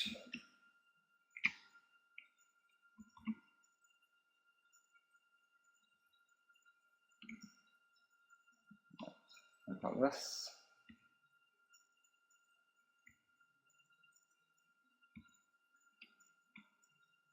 I know we've got some like floating parts and stuff, but since the person's not going to get too close to these, it won't really matter. If you're having these perhaps within view, so the person can jump down and walk on these, you're going to want to make sure that there's no parts that are floating, such as most of these. They will need to actually be fixed on with something, because gamers will pick up on that kind of stuff.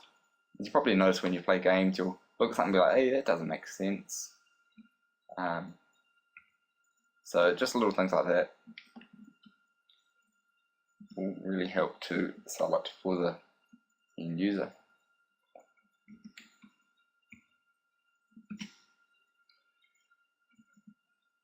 Alright, let's just go in here, and that one.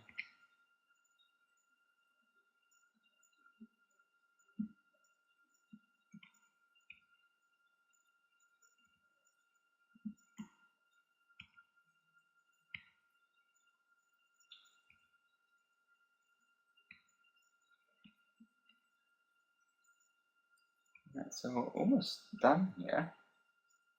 Just a few more pieces to go, and it's looking pretty good.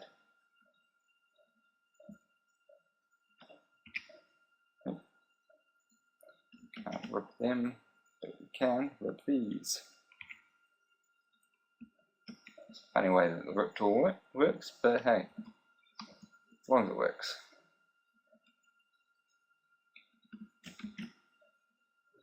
By the way, to switch between vertex, edge, and face, if you don't know, it's Control Tab, which will bring up that little menu there.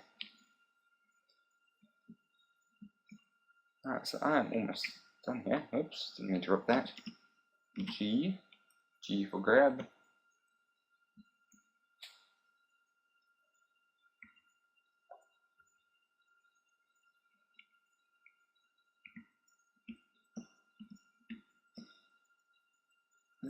Yeah, that's looking about right. I'm just going to separate out those. Flip the normals, put them over here. And then I'm just going to increase the solidify to make them a little thicker.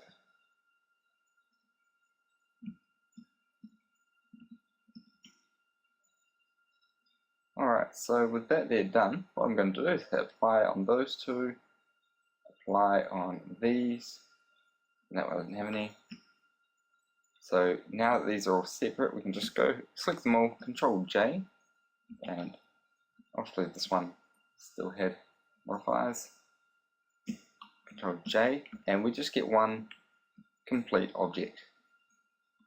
This is a good time to go through and simplify anything, remove any extra geometry.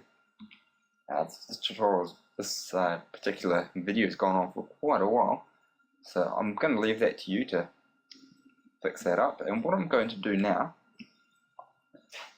is I'm going to go ahead and create all this geometry. I'm going to add in all the panels. I'm going to build some kind of war cannon up here, and then I'm just going to take you through and show you how I did a few of the things, just to briefly go over things so that it's not going to bore you with watching me build every single little piece. And yeah, so you can sit tight and I will be back instantly for you with a full scene to show you. Okay, so what I've done now is I've come in and created a whole bunch of little pieces here. Let's go ahead and save this and turn on my keyframe display, or key status display. Okay, so looking at this, there's quite a few bits and pieces here. You might think that it's really complicated just looking at it as a whole, but if you remember what we went through before and added in these pieces along here, you remember it's actually not that difficult. Okay, so yeah, we've got a scaffolding up here. Coming into here, I'm going to just briefly go through what I've created. So focus in. Alright, so up here I've created some sort of railing. So just an extra level of detail, something to give it a more interesting silhouette. Nice and easy, just plain extruded. These ones down here, I have added in some cylinders, tapered them down to resemble a downpipe. If you do a Google search of downpipes, you'll get something that looks like this, obviously more straight, but being a broken post-apocalyptic world, I've come in and I've just messed these up a whole bunch.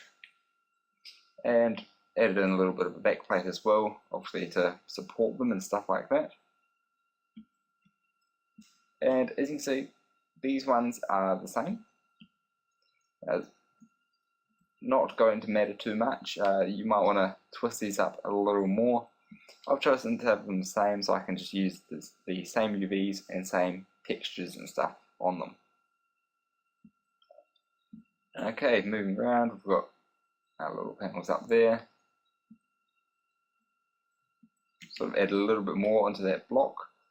I'll probably do something with this later. I'm thinking about having maybe some little platforms where the gamer can jump up and get up here. So that's the whole point of that little block thing. So yeah, moving across, I've duplicated our turrets. So I have 4 turrets along the wall. And we modelled up to about here, I think, last time. So coming over here, I've added in the same thing. Added in these little panels along here, which we can see in the concept art. Just these things. Just added in a few of them. And this one with the holes and stuff. That one took a little bit to get the topology right, but I mean, the easiest way to go about doing this is create the holes and then follow it into the geometry around it. And that way you'll get some interesting results. Okay, got these things up here. These give quite a nice, interesting silhouette. We can see them in the concept art here. And yeah, just from the ground, they give a very nice silhouette there. I've just duplicated them across, adjusted them a little, had them flow around our turrets. A few more on the back there. And yeah, a couple of little bits and pieces. Just resembling the concept here. Not following it exactly, but keeping it, you know, close to the concept art for the sake of the tutorial. Alright, so moving over here, we have a few more interesting shapes. We have this big turret. Now, this is something that I just threw in for the sake of it. It kind of looks like an observatory area here. I want to make this wall look more like it was an old war wall. It's the turrets, there's little turrets down there, and there's this big cannon thing up here. It's kind of got a big twisted thing, so I'm imagining this shooting out some twisted cannonballs. If you've played some games and you shoot twisted cannonballs and they go around and just absolutely mash up stuff, which is epic. So yeah, that's why I've done that. Just a big cylinder in the middle. This one here is a cylinder on top. These ones I extruded out the cylinder, selected the 3 on the end, and then rotated them with proportional editing to get that twist effect. And the weird look you see there is just because I've triangulated them so that I can have my triangles following the geometry a little better. Otherwise you can get them going the wrong way and it looks a little weird. Okay, so yeah, just a bit of a piece up here. Just makes it look like someone can climb up here. You won't really see it much from a distance, but there for effect. And these pieces along the side here, which match our concept art. Now I have gone and applied my solidify modifier so I can have everything in the same geometry. You can keep your solidify modifiers on, but it does help to have your solidify modifiers applied before we begin UV unwrapping and texturing and all that stuff. Okay, so coming down in here, notice I have these pipes, which are also present in the concept art, well, they're half present. You can see that we've got the steam coming out here. I'm imagining that this is an area where, steam just comes out and just goes all over the place. And that would look pretty sweet with just a smoke simulator there. And I'm imagining, similar to the World of Warcraft games, if you played that, you can walk around these and there's like a gap in the walls before you enter the city. And yeah, that's just where I've added the gap. So I've added that quite easily by just creating a piece in the middle and then joining up the resulting geometry. Okay, so you might see these green lines everywhere. I use these quite often, not so much on that layer, but what I've actually got on these is an edge split modifier.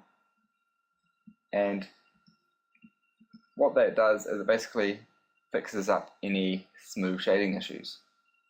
So you can see that's kind of like smoothed all over the place, looks kind of horrible. So using the edge split, we basically split an edge. So if I came in and applied that and grab, say, a vertex here, you can notice it's now separated.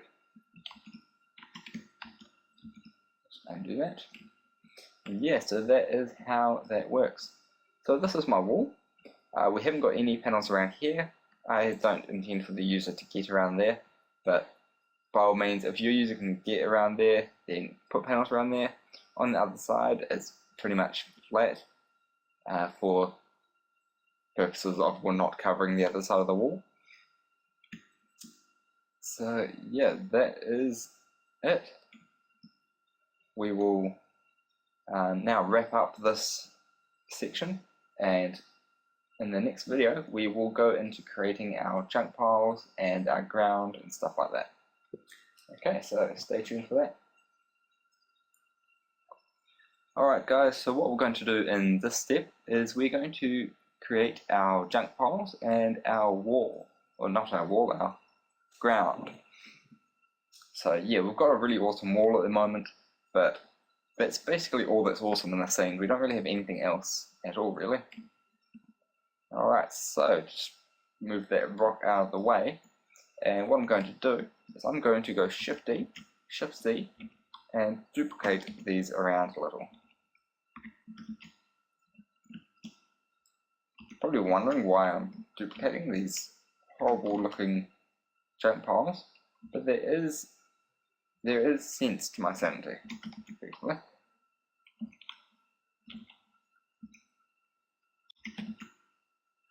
Alright, so what I've got now is I've got these sort of junk files that tile around. We can probably create a few more in the back if you want. It's like scale them up really big, or maybe not that big. Alright. And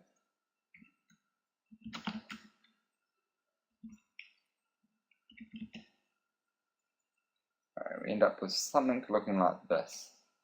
So when our user is here, it just looks like mountains and mountains of trash, really. So that's the general layout I want. Now we could effectively have a single mesh that goes over in waves of trash, but what I like to have in games is have the user actually be able to unlock areas and be able to actually explore, walk around these things. Yeah, we're not going to be focusing much on the detail of the back ones at the moment because I'm limiting to the front, but it is nice to have them there so that we can add in more detail should we need to. Alright, so this one at the front, I'm just going to go into sculpt mode. And to use our sculpt, we can create our sculpt brush. We also have our blob brush, our inflate. We have our grab over here. And there's also a snake hook. We probably won't be using the snake hook much, but it is helpful sometimes. Alright, so what we're just going to do is just draw over things. So Shift F and just kind of mess up this geometry a little. Let's take that off. It's not being very strong. There we go.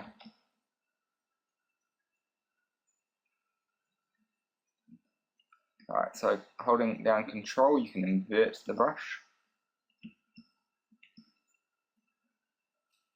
Just bring these out along here.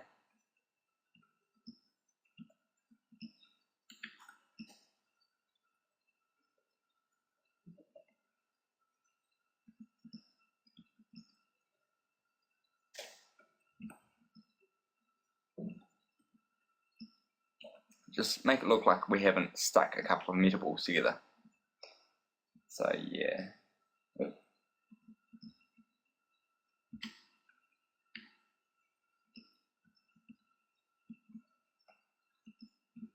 I sculpting the right one? No, I'm not. That's why it's not doing anything. If you find it starts, the viewport starts going all over the place, and this, just press the dot on the board there. What I'm also going to do is I'm going to use this. There we go. This is a space navigator, by the way, if you're wondering why I get such smooth movements. So it's, yeah, it's one of those things that is actually quite a nice investment.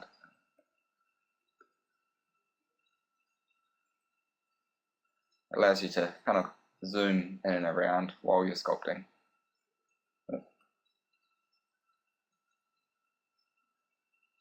So yeah, that's looking like a trash file. So what I'll do now is just go, yeah, let's go back into object mode, select this one, and yeah, we're just going to start sculpting on this one. The smooth brush is working quite nicely. Now just use a grab.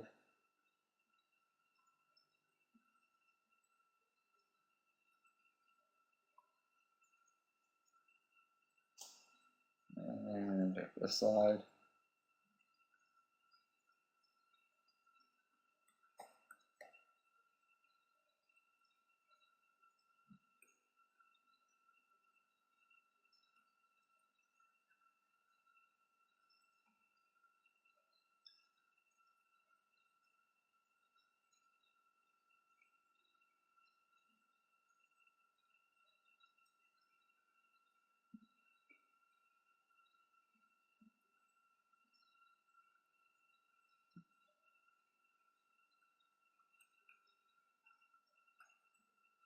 Alright, so it is trash pile number 2.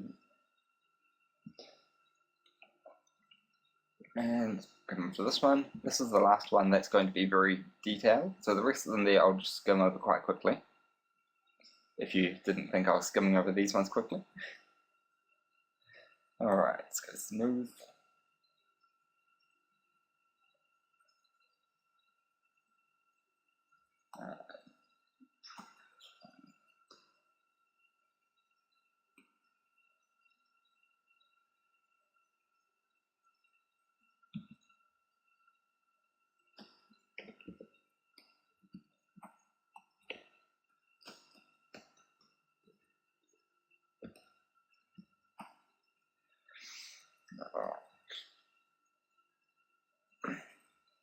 Now the snake hook one, by the way, is be very careful with that, because you can go do stuff like that, and yeah, that didn't look nice at all.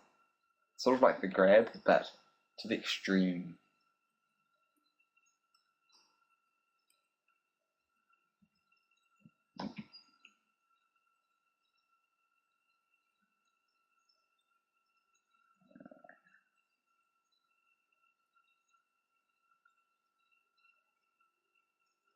Looking very spherical at the moment, so I'm just gonna make some like dimples in it, like this. Yeah, that's looking nice. Alright.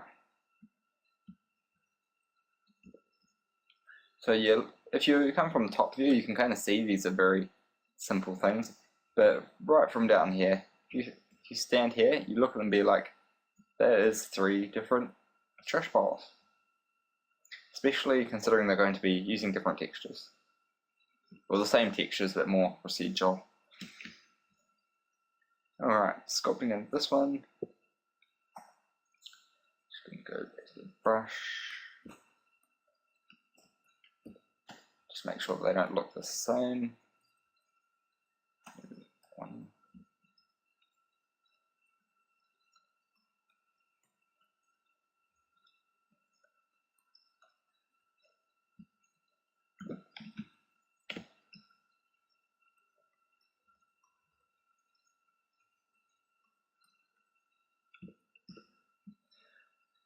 Alright, move on to the next one.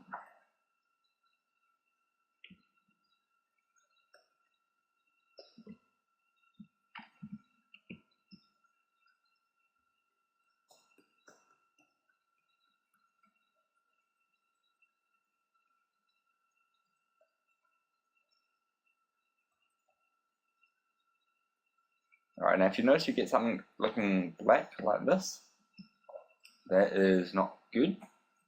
So we've got to smooth that out. Done. Which means like it's getting some vertices that are intersecting and stuff like that. Alright, this one here, this is the last one I'm going to sculpt. The ones at the back will be fine. You can sculpt in the ones at the back if you like.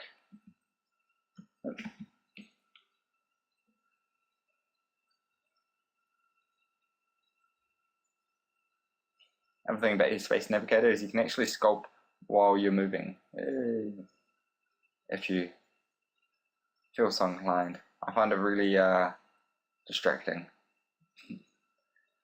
But it has its uses. For things like this that don't require any detail, it's quite nice. I'm going to be using my Space Navigator when I texture as well. So yeah, you're welcome to grab one for, how much are these things? I don't know, I think about 60 bucks. Or you can get them like second hand for I think 40 bucks or so, from memory. You can also get the big, what's it called, Space Pilot, or I don't know. It's like 3D Connection is the brand, and they make these ones with like tons of buttons on them. And from reviews I've read and stuff, from fellow Blender artists, you don't use the extra buttons. I mean, this one has 2 on it, and I don't think I used them. I think one does the settings, which I will use occasionally. And the other one, fit, what does that do? Oh, it fits. There we go, sustained refreshing period. So yeah, that is it. So what I'm going to do now is get something very important. Save as. So 2, 3. Save a blend file for each step. Okay, so with that there done, we're going to come in and detail up our ground. No, we won't. First thing we'll do is we're going to make some more rocks. At the moment we've got this little rock here, and that is not quite what we want. So just bring up some reference on my other monitor.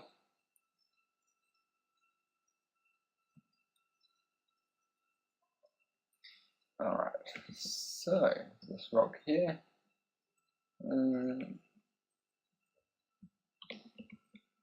like that.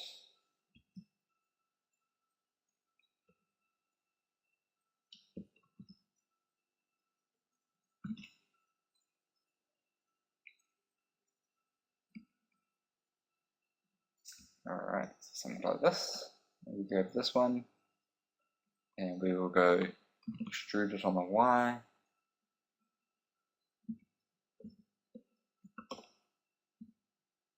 Something like that. So yeah, that's one. What we're going to do now is just hit smooth shading, make that smooth, and we're going to go add modifier, edge split, which should work alright for the most part.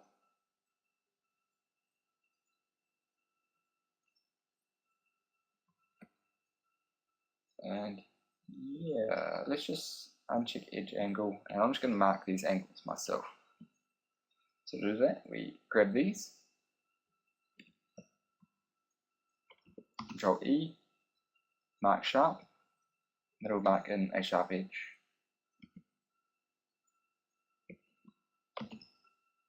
That one there, and yeah, that's fine like that. So what I want you to do with these is you can scale them up, make them a little bigger. You can duplicate these around, just make some smaller ones. And yeah, have a couple of these around, make a little bit of variety. So obviously you don't want to have them all looking exactly the same mesh. And yeah, that would work quite nicely for you. I'm just going to leave it at that. I'm sure I've showed you one. You can make some more from that. So now the ground. We're going to scale up a little. That's a lot, but hey. And I want to adjust my clipping planes, which is in our display setting somewhere, I think. There we go. 10,000. Okay, so just adjusting the end clip plane makes everything much further away. 10,000 is the maximum. So we can zoom out to this far, and then it starts disappearing. Alright, so with that there done, I'm going to go tab into edit mode. I'm going to go Control R, place one there, this one here,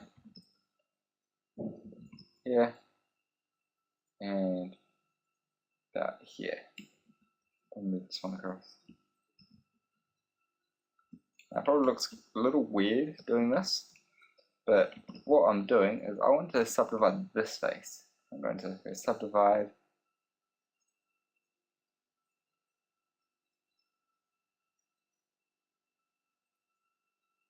something like this. Pretty cool. And might as well just add an edge loops actually. That many, maybe a little more.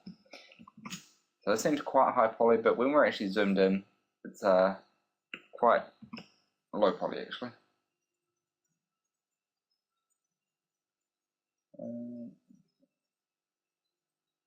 I think that's square. Not that matters, but yeah.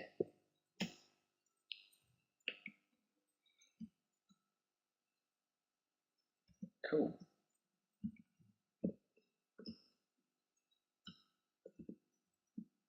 Alright, so what I'm going to do now is go add modifier. I'm going to add in a, where is it? Displacement modifier. Create a new texture. Okay, notice it goes really weird. So we're going to make sure that we select these faces here, create a new vertex group, assign them, modifiers, use that vertex group. Now, it still looks weird, but what we need to do is just change down the strength a little.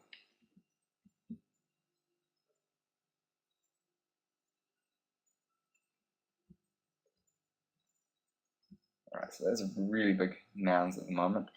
So let's just go to maybe a 0.002.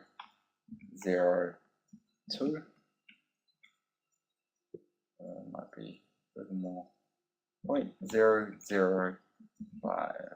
Yeah. It's enough to get a bit of movement. And with our texture, we just need to decrease that size a little. And we get a bit of bump happening.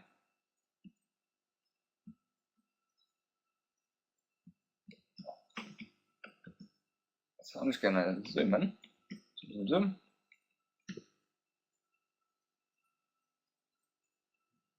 And just looking at it from the ground perspective, it's not quite bumpy enough. So 0.01, try that. It's a little too bumpy. 0.005, just make maybe simplify this again.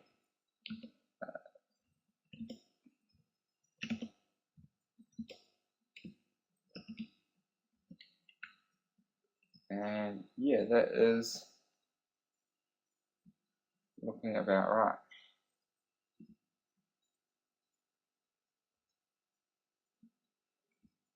You can see it's kind of coming up around there. That's right. This is kind of how sand works.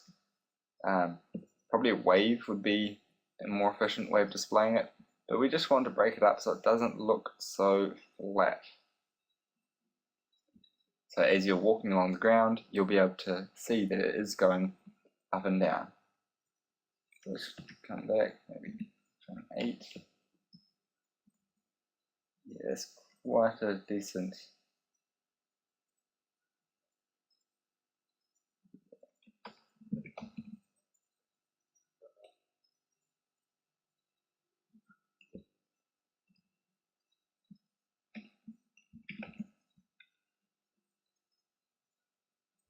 Alright, so I'm happy with that. I'm just going to hit apply. Remove that texture. If you want to permanently remove a texture, just shift click on that X. And it comes up with 0. When you save it and open it again, it'll be gone. So it's shading smooth. You can't see that lumpiness we're getting going on there.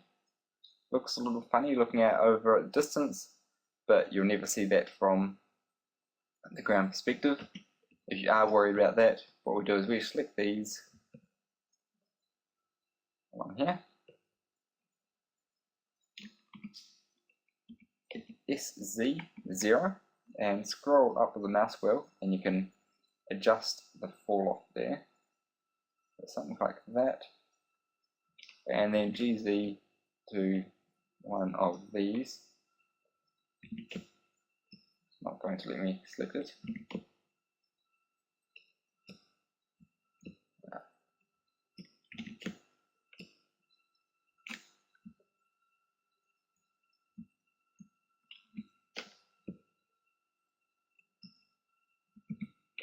Come on, go.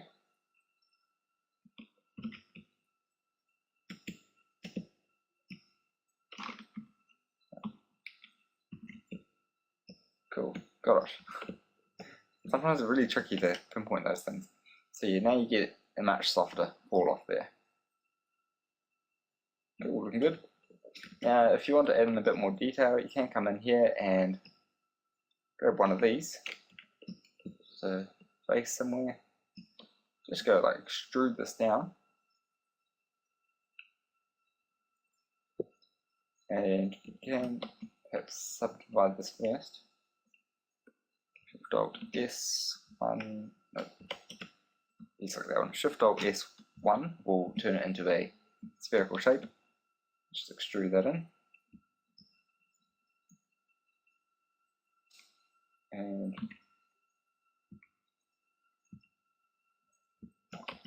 we get something like that. And you can create a few little craters like that. You can even press V to rip these.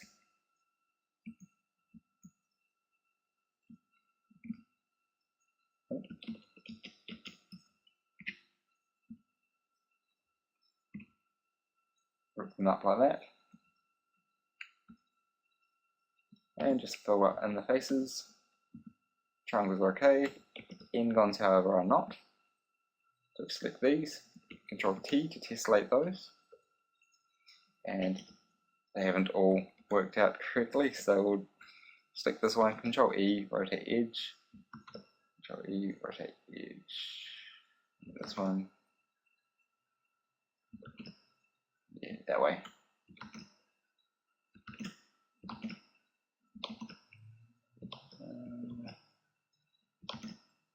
Cool. Alright, so we get a little star pattern forming like that.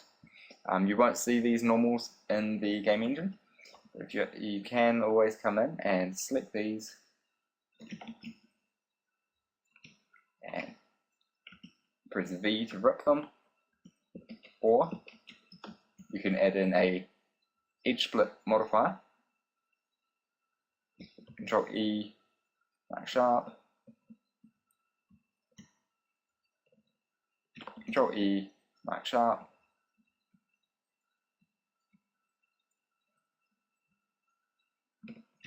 Control E, mark sharp. And we get stuff like that happening, which looks nice.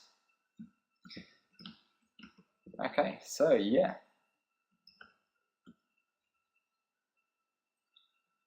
That is alright like that. You can probably cut down on a few of these if you want. I'm not too worried. This is, if I tessellate this, 1200 faces for a ground plane. That is perfectly fine. That's less than we have in our wall by a long shot. This one here is 6,000 triangles, which seems a lot, but that's still less than one character. So yeah, it's looking good. These things, however, are quite detailed. These equate to 600 triangles each. But you can cut down on these a little. This will be okay though. This is perfectly fine to have them like this. It's probably not the most efficient, but I've shown you quite a bit of how to cut down on geometry, so you can go ahead and do that to your liking. Okay, so that is concluding this lesson. Stay tuned for the next one, where we will be covering, I'll look this up, we'll be covering props. Now that's fun. I love making props, so yeah, stay tuned for that. Alright, so in this video we are going to be covering how to create props for our game.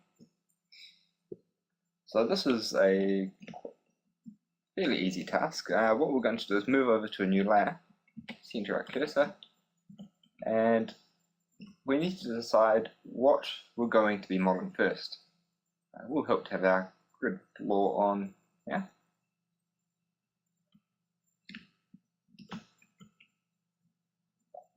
Right, so I'm going to start off with a metal barrel. So it's sort of like a oil drum with the top off, if you've seen one of them. They're kind of like these rusty oil barrels.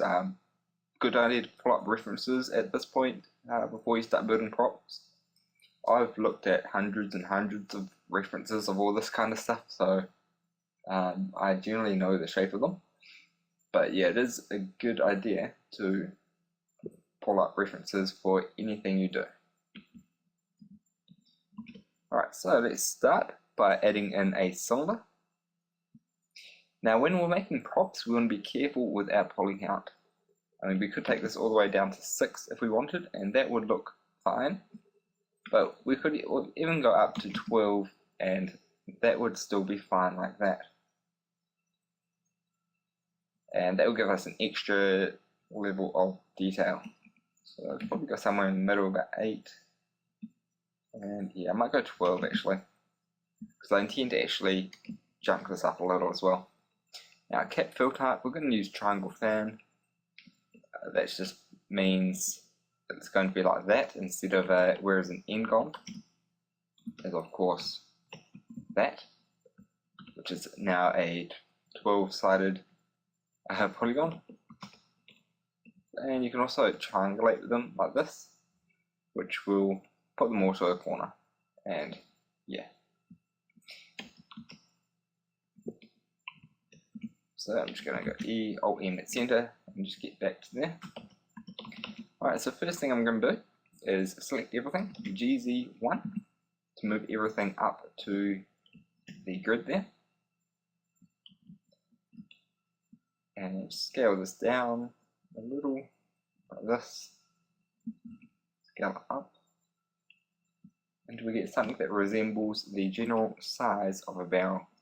If you've got some reference images, put them in the background and you'll be able to get an exact size. Right, so let's go apply the scale, tab into edit mode, and what we're going to do now is start splitting this up. So I'm going to put a edge loop down here, and actually, first thing I'm going to do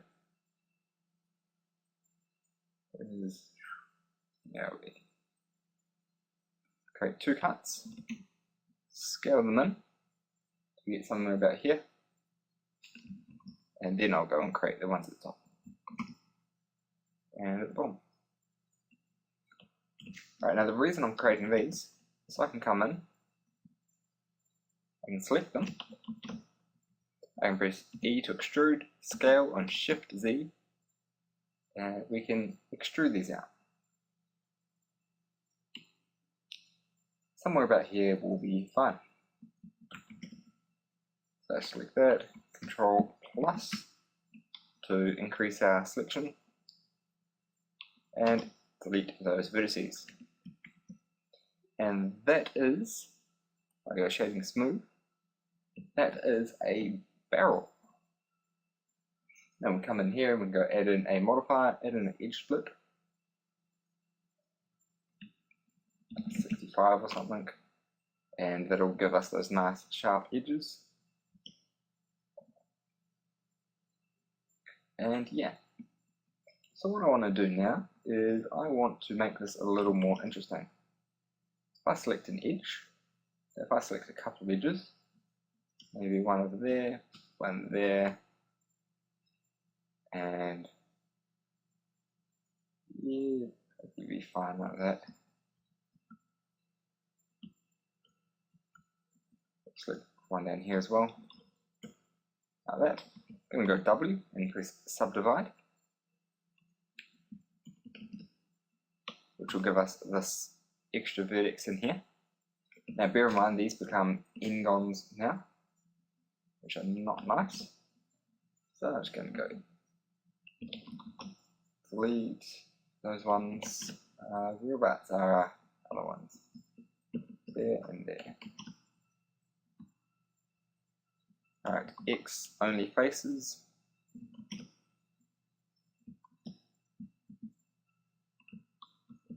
Alright, we can come and delete an edge.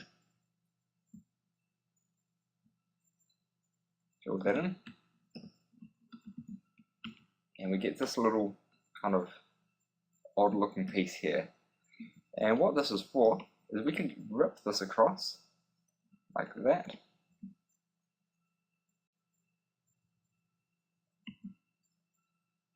And we can create these sort of broken bits.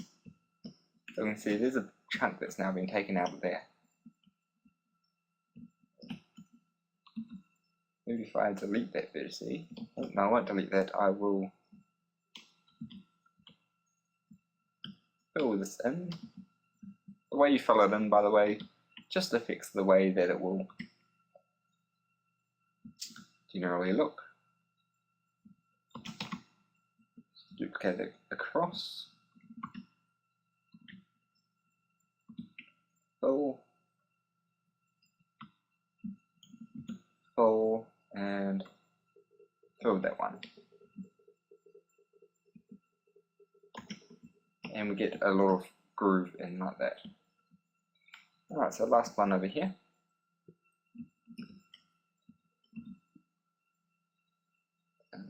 Actually, fill on this one.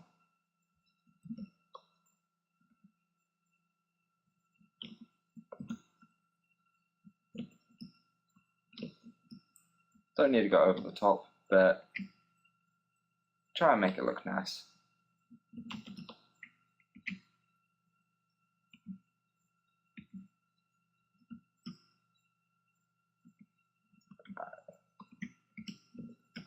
And yeah, we get something that looks like this. To create some finishing touches, just grab a few vertices, pull them in, maybe turn on Cullen.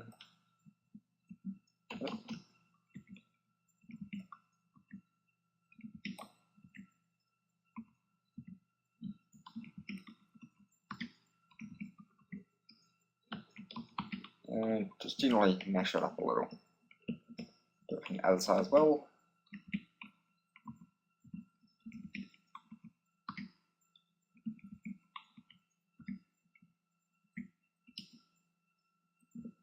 And we get something like this.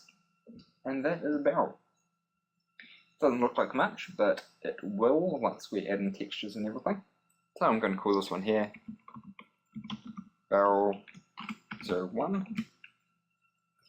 And I call it 01 because sometimes you'll make a couple of variations. Maybe you have 1, 2, 3, 4, and then when you put them all in a big pile, they still look cool. Alright, so let's move that across. And the next thing we're going to create is a what's called those iron roofing sheets. So the way we go about creating one of them is we go Shift A, add in a plane, which makes sense. Let's just scale it in.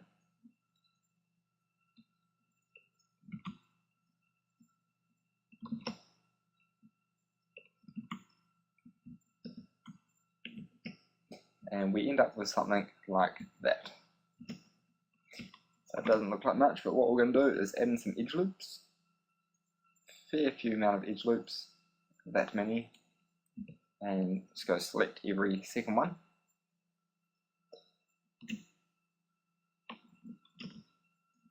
If you've got many edge loops like this, by the way, you can actually go down to select and you can go every n number, and that will allow you to select like that. Okay, so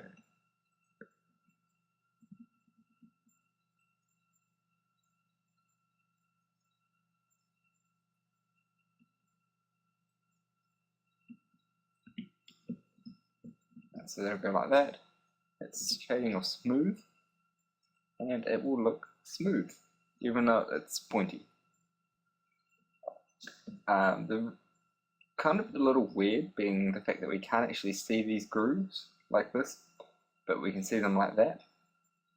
You'd think we could just use a bump map on this and that would look perfectly fine. And that's true for most cases. You could use a bump map and you could use a 4 vertices on it to make one face, and that would look perfectly fine until you put it in a sandy environment when you start getting stuck into ground and such. Then it gets a little more interesting because you can see it's flatter, it's stuck into ground. But if you stick this into ground, so if I add in another plane and we go X or something like that, you can see it makes this kind of pattern. And that looks much more interesting to the user. And it's not that many more polygons. I mean, we can handle this many faces. Alright, so moving on. Let's go ahead and select everything. And what I want you to do is hold down K to bring up the knife tool. And just go wee. Oh, that didn't work. Okay, I kind of forgot that 2.6 has the new, what's it called? The new knife tool. Ooh. Nope. I'm sure one of these buttons turns things off. No, maybe it doesn't. Alright, so if I just go something like that, and come through again, the second one always seems to stuff up. Yep. Until you mention it, and then it doesn't stuff up at all. Alright, so just join these up, make sure we don't have any pieces where we don't want them.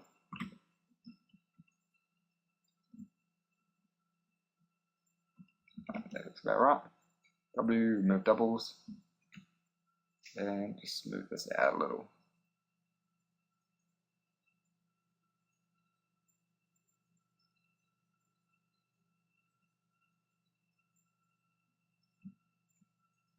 Sort of want a wavy line, but not too much. It's just to add a little bit of variation.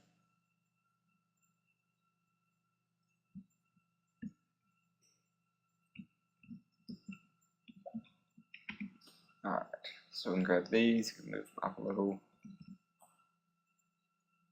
down.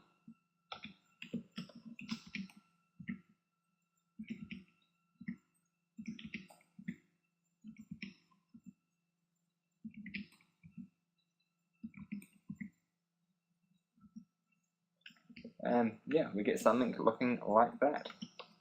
Maybe throw a bit of rotation in there. So RX, nope, RY.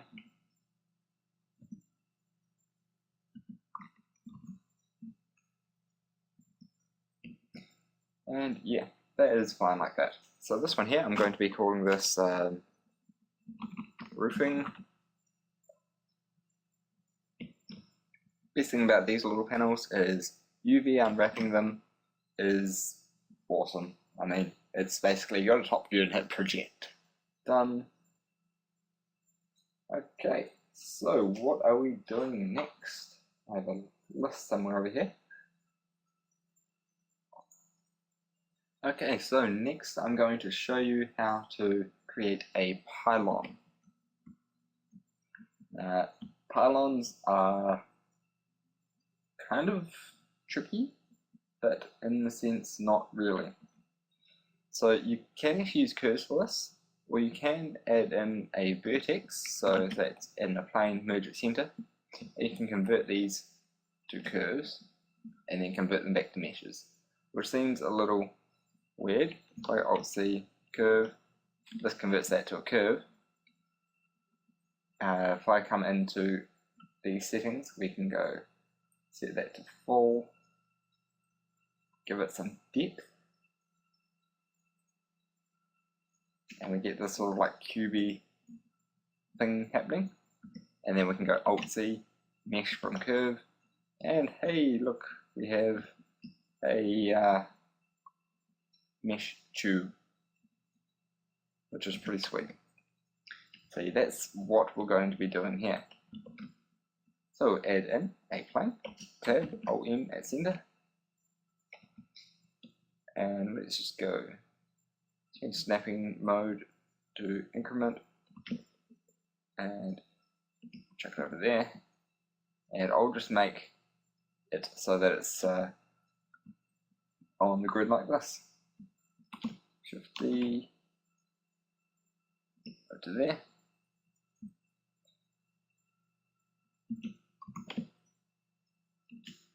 And we now have 4 pieces.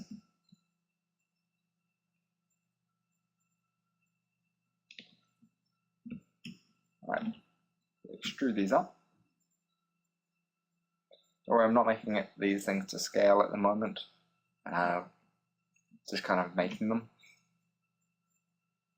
if that makes sense. Alright, now pylons are actually not quite like that. They come up like this, and scale in a little, and they come up more, scale in. Not quite to that extreme. There are some actually that go like that, some go like that. Some interesting ones. I live in New Zealand, by the way, so it's a very interesting country. So I'm going to make them like this. If you've ever been to New Zealand, and you're a 3D modeler, it is actually a fantastic place to be. It's not quite as what they advertise, but hey, it is actually, I can open my window and I can open my window, put my camera out the window, and I can get instant photos of nature. It's great. Okay, so that is this piece. What I want to do now is sort of zigzag my way up. So I'm just going to go Shift D, duplicate that to about there, and to zigzag we just Control click.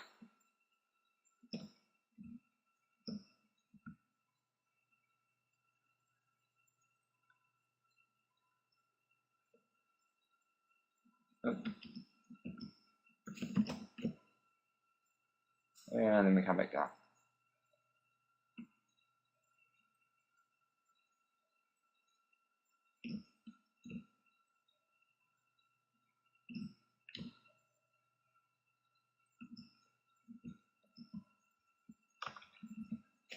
Alright, that's looking cool.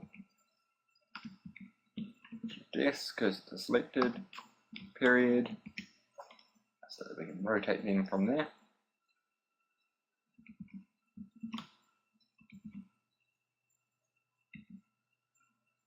And rotate these ones in as well. Control L, Shift C, Shift D, period, S, Y, -1. Alright, Shift D, and then we go RZ 90, Shift D, RZ 180. Come on. Okay, I hope that wasn't too fast for you. That's something that we've been doing a lot in these tutorials, so I'm assuming you know how to do that, but if you have forgotten, period and comma changes these pivot points. So period, which is full stop you probably call it, will pivot around this dot. So Shift C will center that back into the middle of our grid, which also happens to be the center of our mesh, which is great. Okay, so doing that, I could select them and I could rotate them around that pivot point and yeah, create what we have so far, which is looking very Pylon-y, which is cool. I like pylons.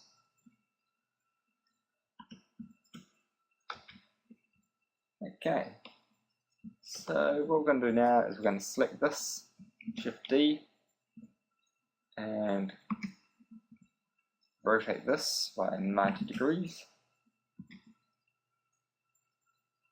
and we're going to stick this on somewhere.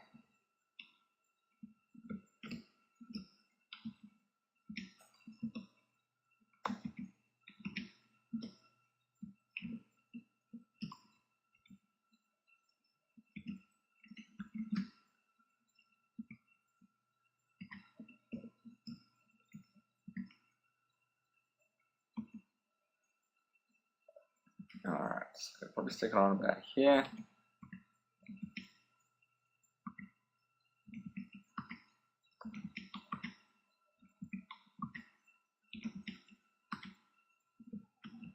Yep. Alright, so Shift D, period, S, X, -1, and then just scale it in a bit as well, because there's like a short one on one side and a long one on the other.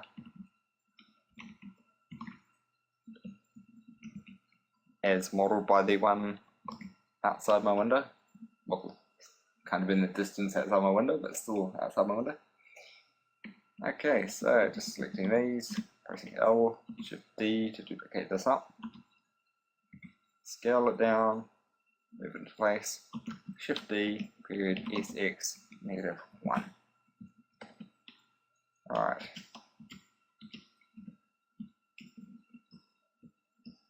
Now these are actually lined up pretty good.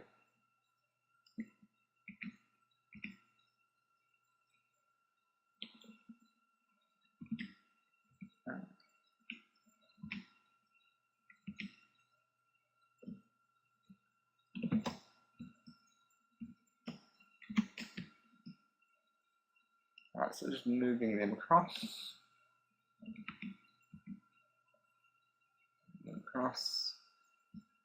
just to get them roughly lined up. It doesn't have to be perfect. I mean, this is one of those objects that is going to be focused more on textures than actual modeling,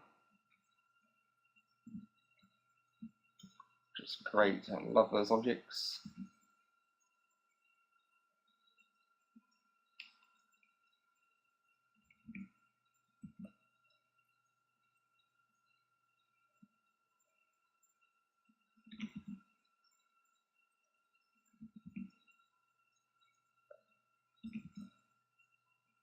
And almost done here.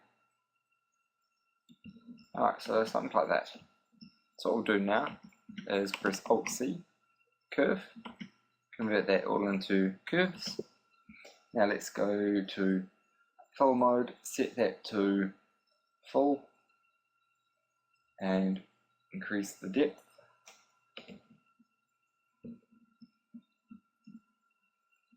And you notice it goes a little funky, but that's alright. Now you don't want to go bumping up that resolution to make it look cleaner. It's not quite the way we want to go, because that increases geometry significantly. Alright. Okay, so something I have missed. I was wondering what was missing that made these side pieces look so weird. We don't have support panels for them. So what I'm going to do is go Shift D, and from the front view, it'll do. Just go extrude up to there, bring it in.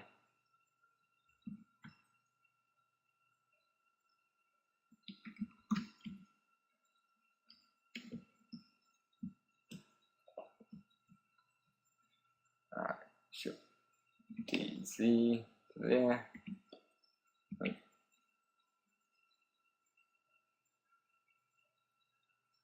And move it across. And yeah, you can see that looks a bit better like that. Alright, so selecting that one and that one. Go to full stop, Shift D, S, Y, -1.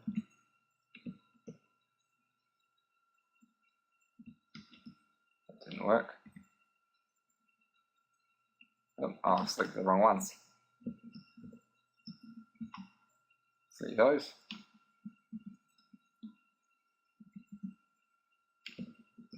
And select this one, and this one. 12. Yeah, those two. Alright, Shift D, S, Y, -1.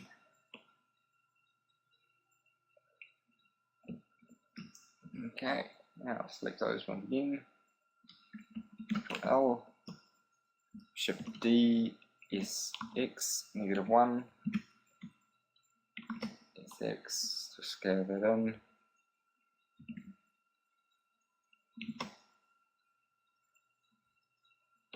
Okay.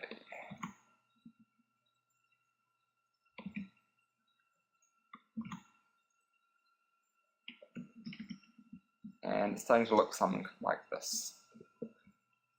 Okay, so what I'm going to do now is go Control L. We are going to go Shift D up to here.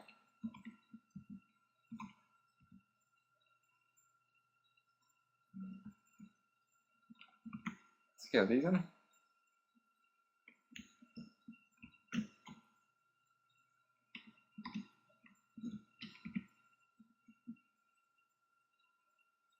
That in. Control L, period, Shift D, S, X, -1, that one, and yeah, that's about what we want. So to finish this off, we're going to go, make sure we can select these, these,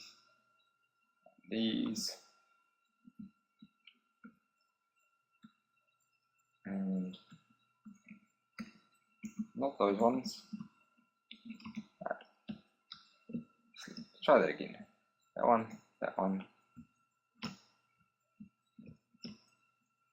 that one, that one, Control L. Alright, that's all of them. Now to adjust the scale of these, we can use Alt S to make these thicker and thinner. And you can also recalculate the roll one way a little bit. Nope, Alt R, it's one of these.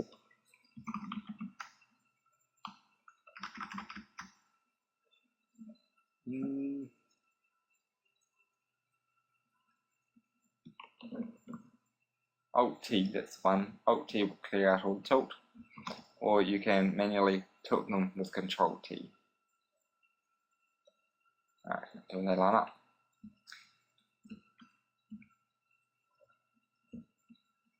Alright, so with those ones done, I'm going to select these and then Control L, link that one.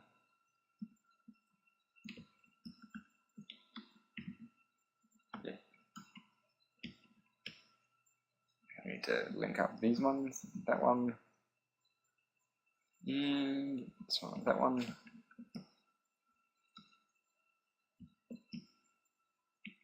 This one,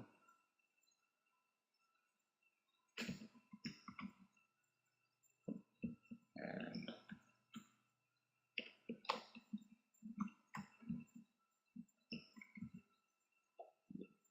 just moving them around makes me see that I haven't got the wrong one selected. Alright, so these ones, we go back a bit. Alt S, scale them down.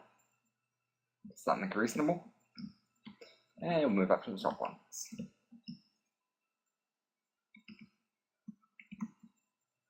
Alright, so select this one, that one, and this one, one, I think that's it. Yep. Over here, and what did I select? Oh, one. That one, that one. Alright.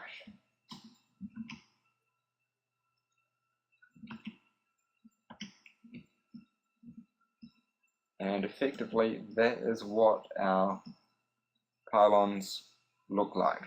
Now you can come in, you can manually place these. I've done this fairly quickly for a pylon because we are limited by time. But yeah, so come in, you can make these come and all link in. It's a good idea to have these actually intersect, because something intersecting looks much better than something floating. Because gamers can be a bit of a prick sometimes. They will pick out all these little things.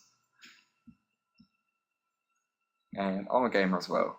I think we're all gamers.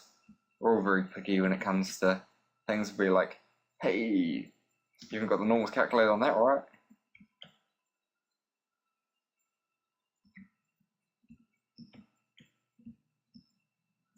Comes down to one of those depressing things where someone will be quick to find something that looks weird in your scene, but they don't really care about all the stuff that actually looks cool.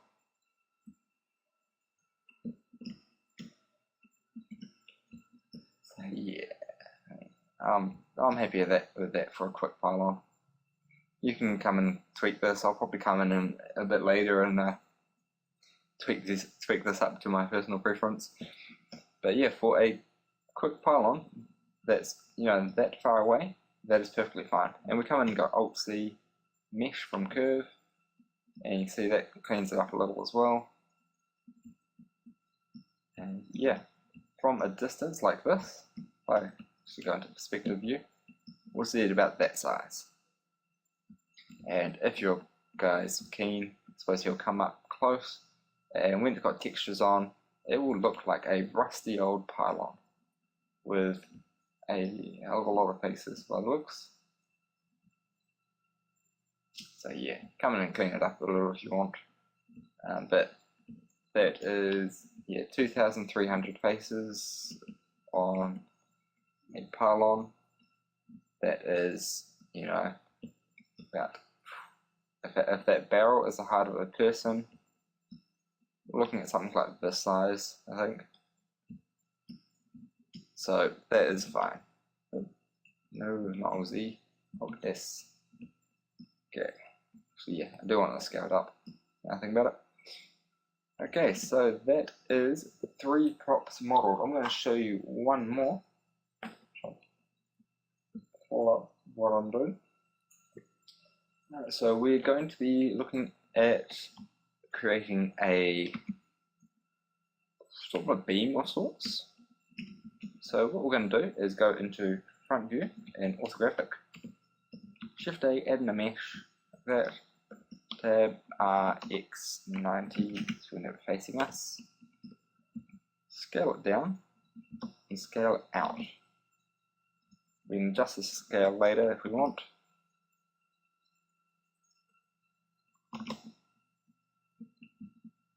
Alright, and just add in 2 edge loops there. Extrude this one out. And what we're effectively making is like an eye shape.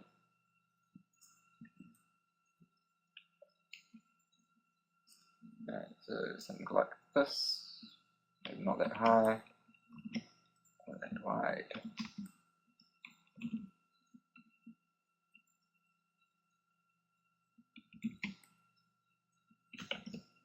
Right, that edge and that edge, we're going to go extrude, SX, something like this.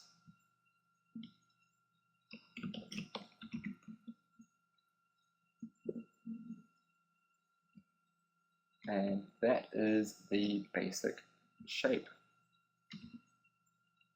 And to add in a more interesting shape here, we can grab these, scale that out.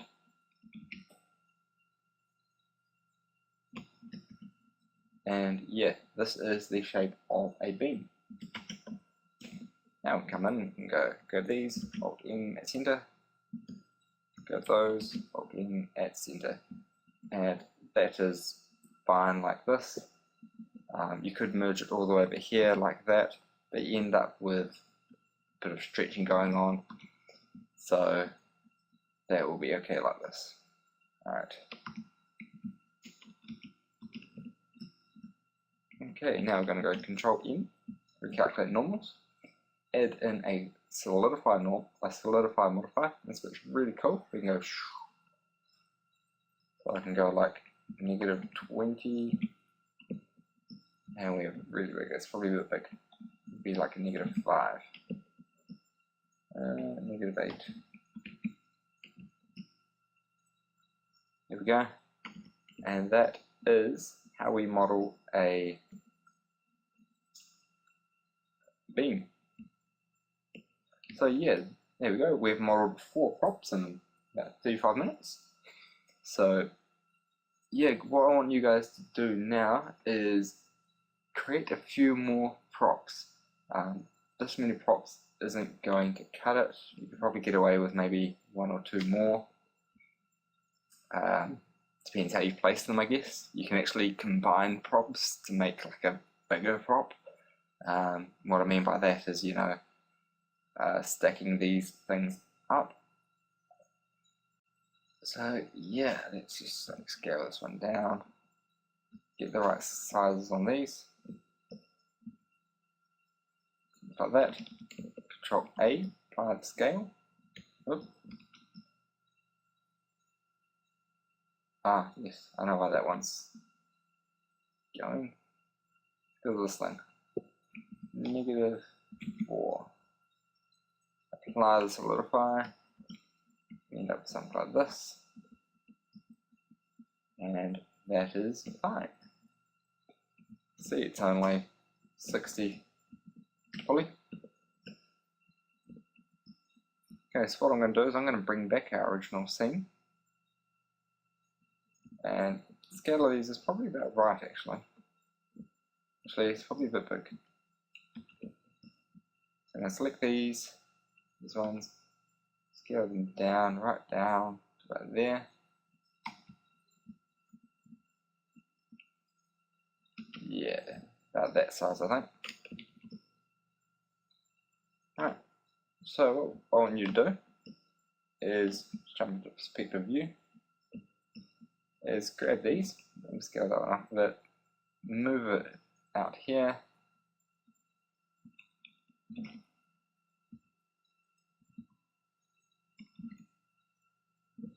and just use Alt D to duplicate these around.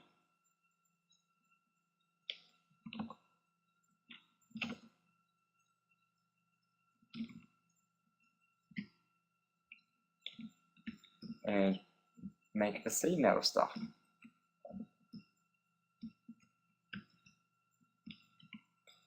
Alright, so I might grab one of these, put it over by the wall, just to give you a quick demonstration.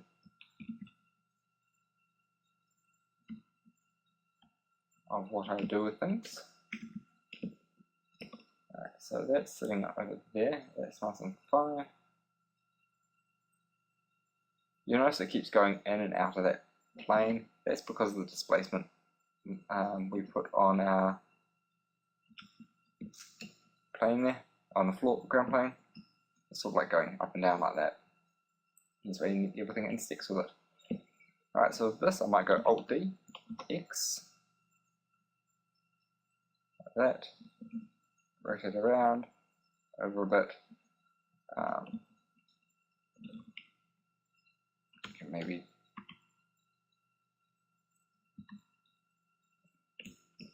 put these on top of each other.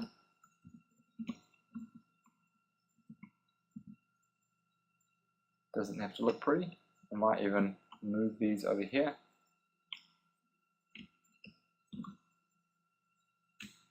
And then what we'll do is we grab our little plane,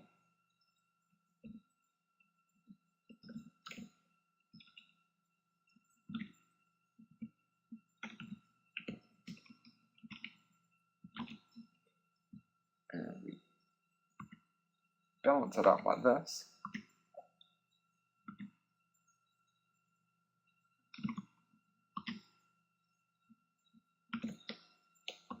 Make sure we Alt D, not Shift D. Very important. Alt D, link duplicates, which will mean we can edit one and it will edit them all, which is different to Shift D, which means they all have their own mesh, which means it's not going to be as efficient. Alright, so something like that. And now what we'd do in the middle is we would sort of blend from one to another. So I'm just doing this quickly for this preview, but you can kind of see we can make little huts out of our props. We can build things out of scrap effectively.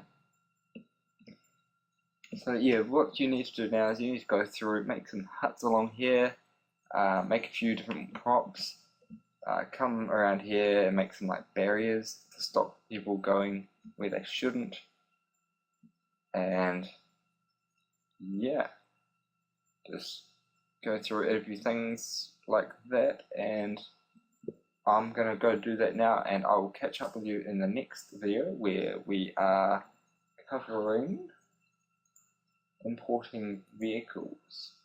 So I've got a couple of vehicles that I'm going to show you how to import them and get them set up in your scene. Alright, so we are about to wrap up the modeling section of this tutorial. As you can see, I have gone in and created a few more items, such as these pylons along here. I've adjusted them to be a bit more low poly, as we had in the previous tutorial. Coming over here, I've made like a basic city in the background, and you see I've taken chunks out of them. You can't even see that in the distance, so cubes would be perfectly fine. Alright, so coming in, added a few rocks. I've moved all of these around the scene. You can see a few of them appear to be floating. I think I did in a bit of a rush, so that's to be expected. Yes, something like that.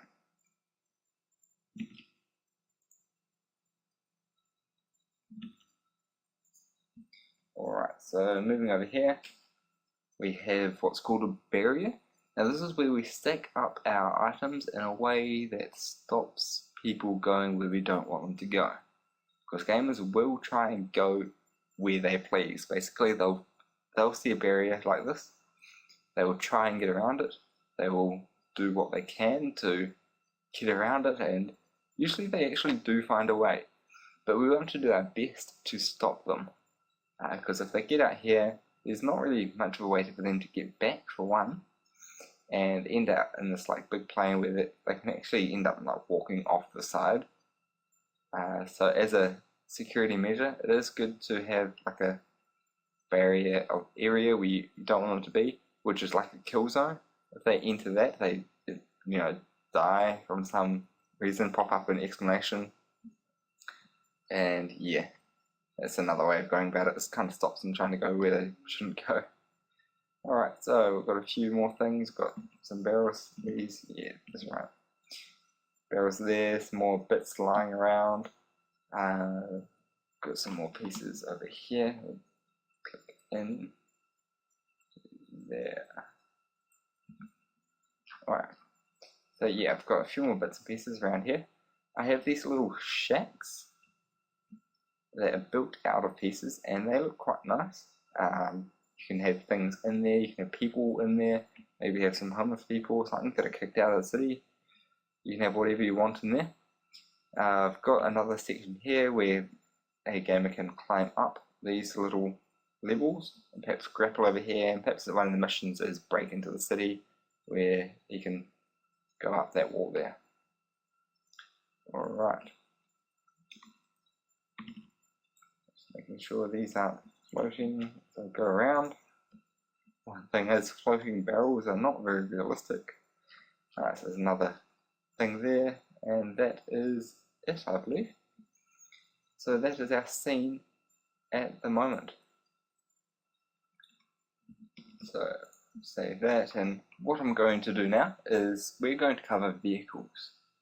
Now we're not going to be creating any vehicles because we don't have time, but what we've got here is we have a little spider crane, which is basically a four-legged crane, and we have a processing tank, which is like a tank that processes metal. I'm not sure if that's actually what it's supposed to be, but that's what I took from this concept, and that's what I created.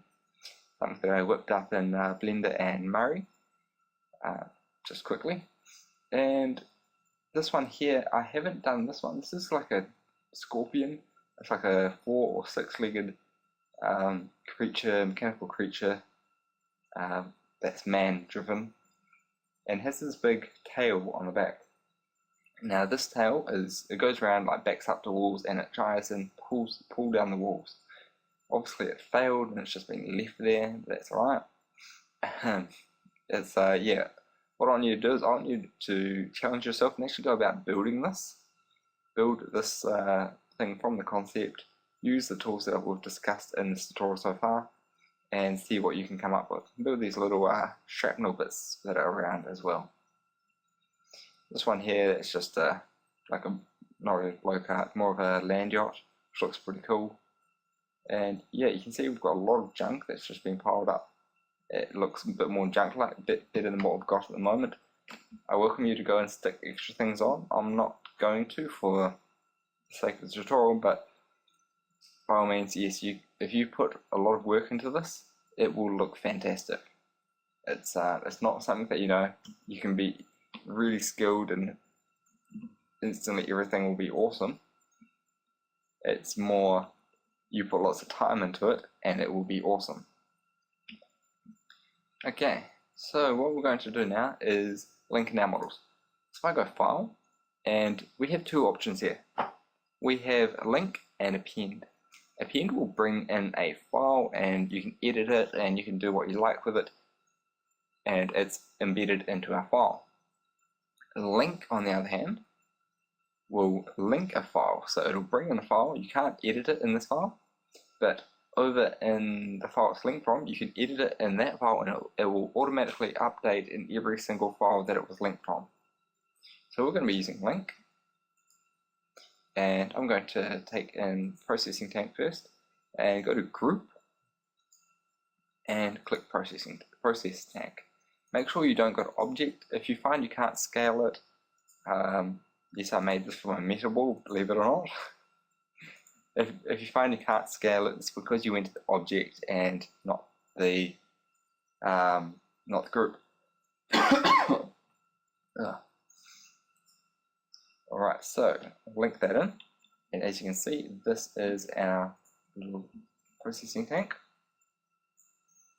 I'm going to move these over to the side somewhere. Something like this. Just embed it in the ground a little. And yeah, that's fine like that. You can scale it up a little if you want. Alright, so that is the processing tank. And that was easy, wasn't it? You just pull it in and chuck it where you want. Let's do it again. File, link, get out of this one, go to spider crane, and don't go to object, go to group, spider crane, link, and notice it's not come in. Occasionally that happens. I'm not quite sure why. It just does that from time to time. And it doesn't appear to be coming in. What I'm going to do is I'm going to save this, file, open recent, and I'm going to open up that spider crane file. You can see this is it here, which is not overly low poly. I haven't optimized this at all. I'm going to leave that up to you. You can do what you like with this file. It's CC by SA, so yeah, you can make derivatives, you can do what you want with it, and yeah. So if I go and I've got a group here that it's in, that's all correct.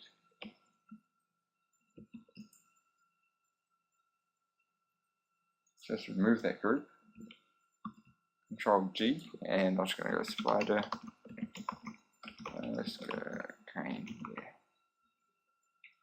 like that. Go back into our other file, link, spider crane, link, and there it is. Alright, so I don't quite know why it wasn't working, but it does do that from time to time. Yeah, I think it might be a problem with a little bug in Blender. Get a few of them.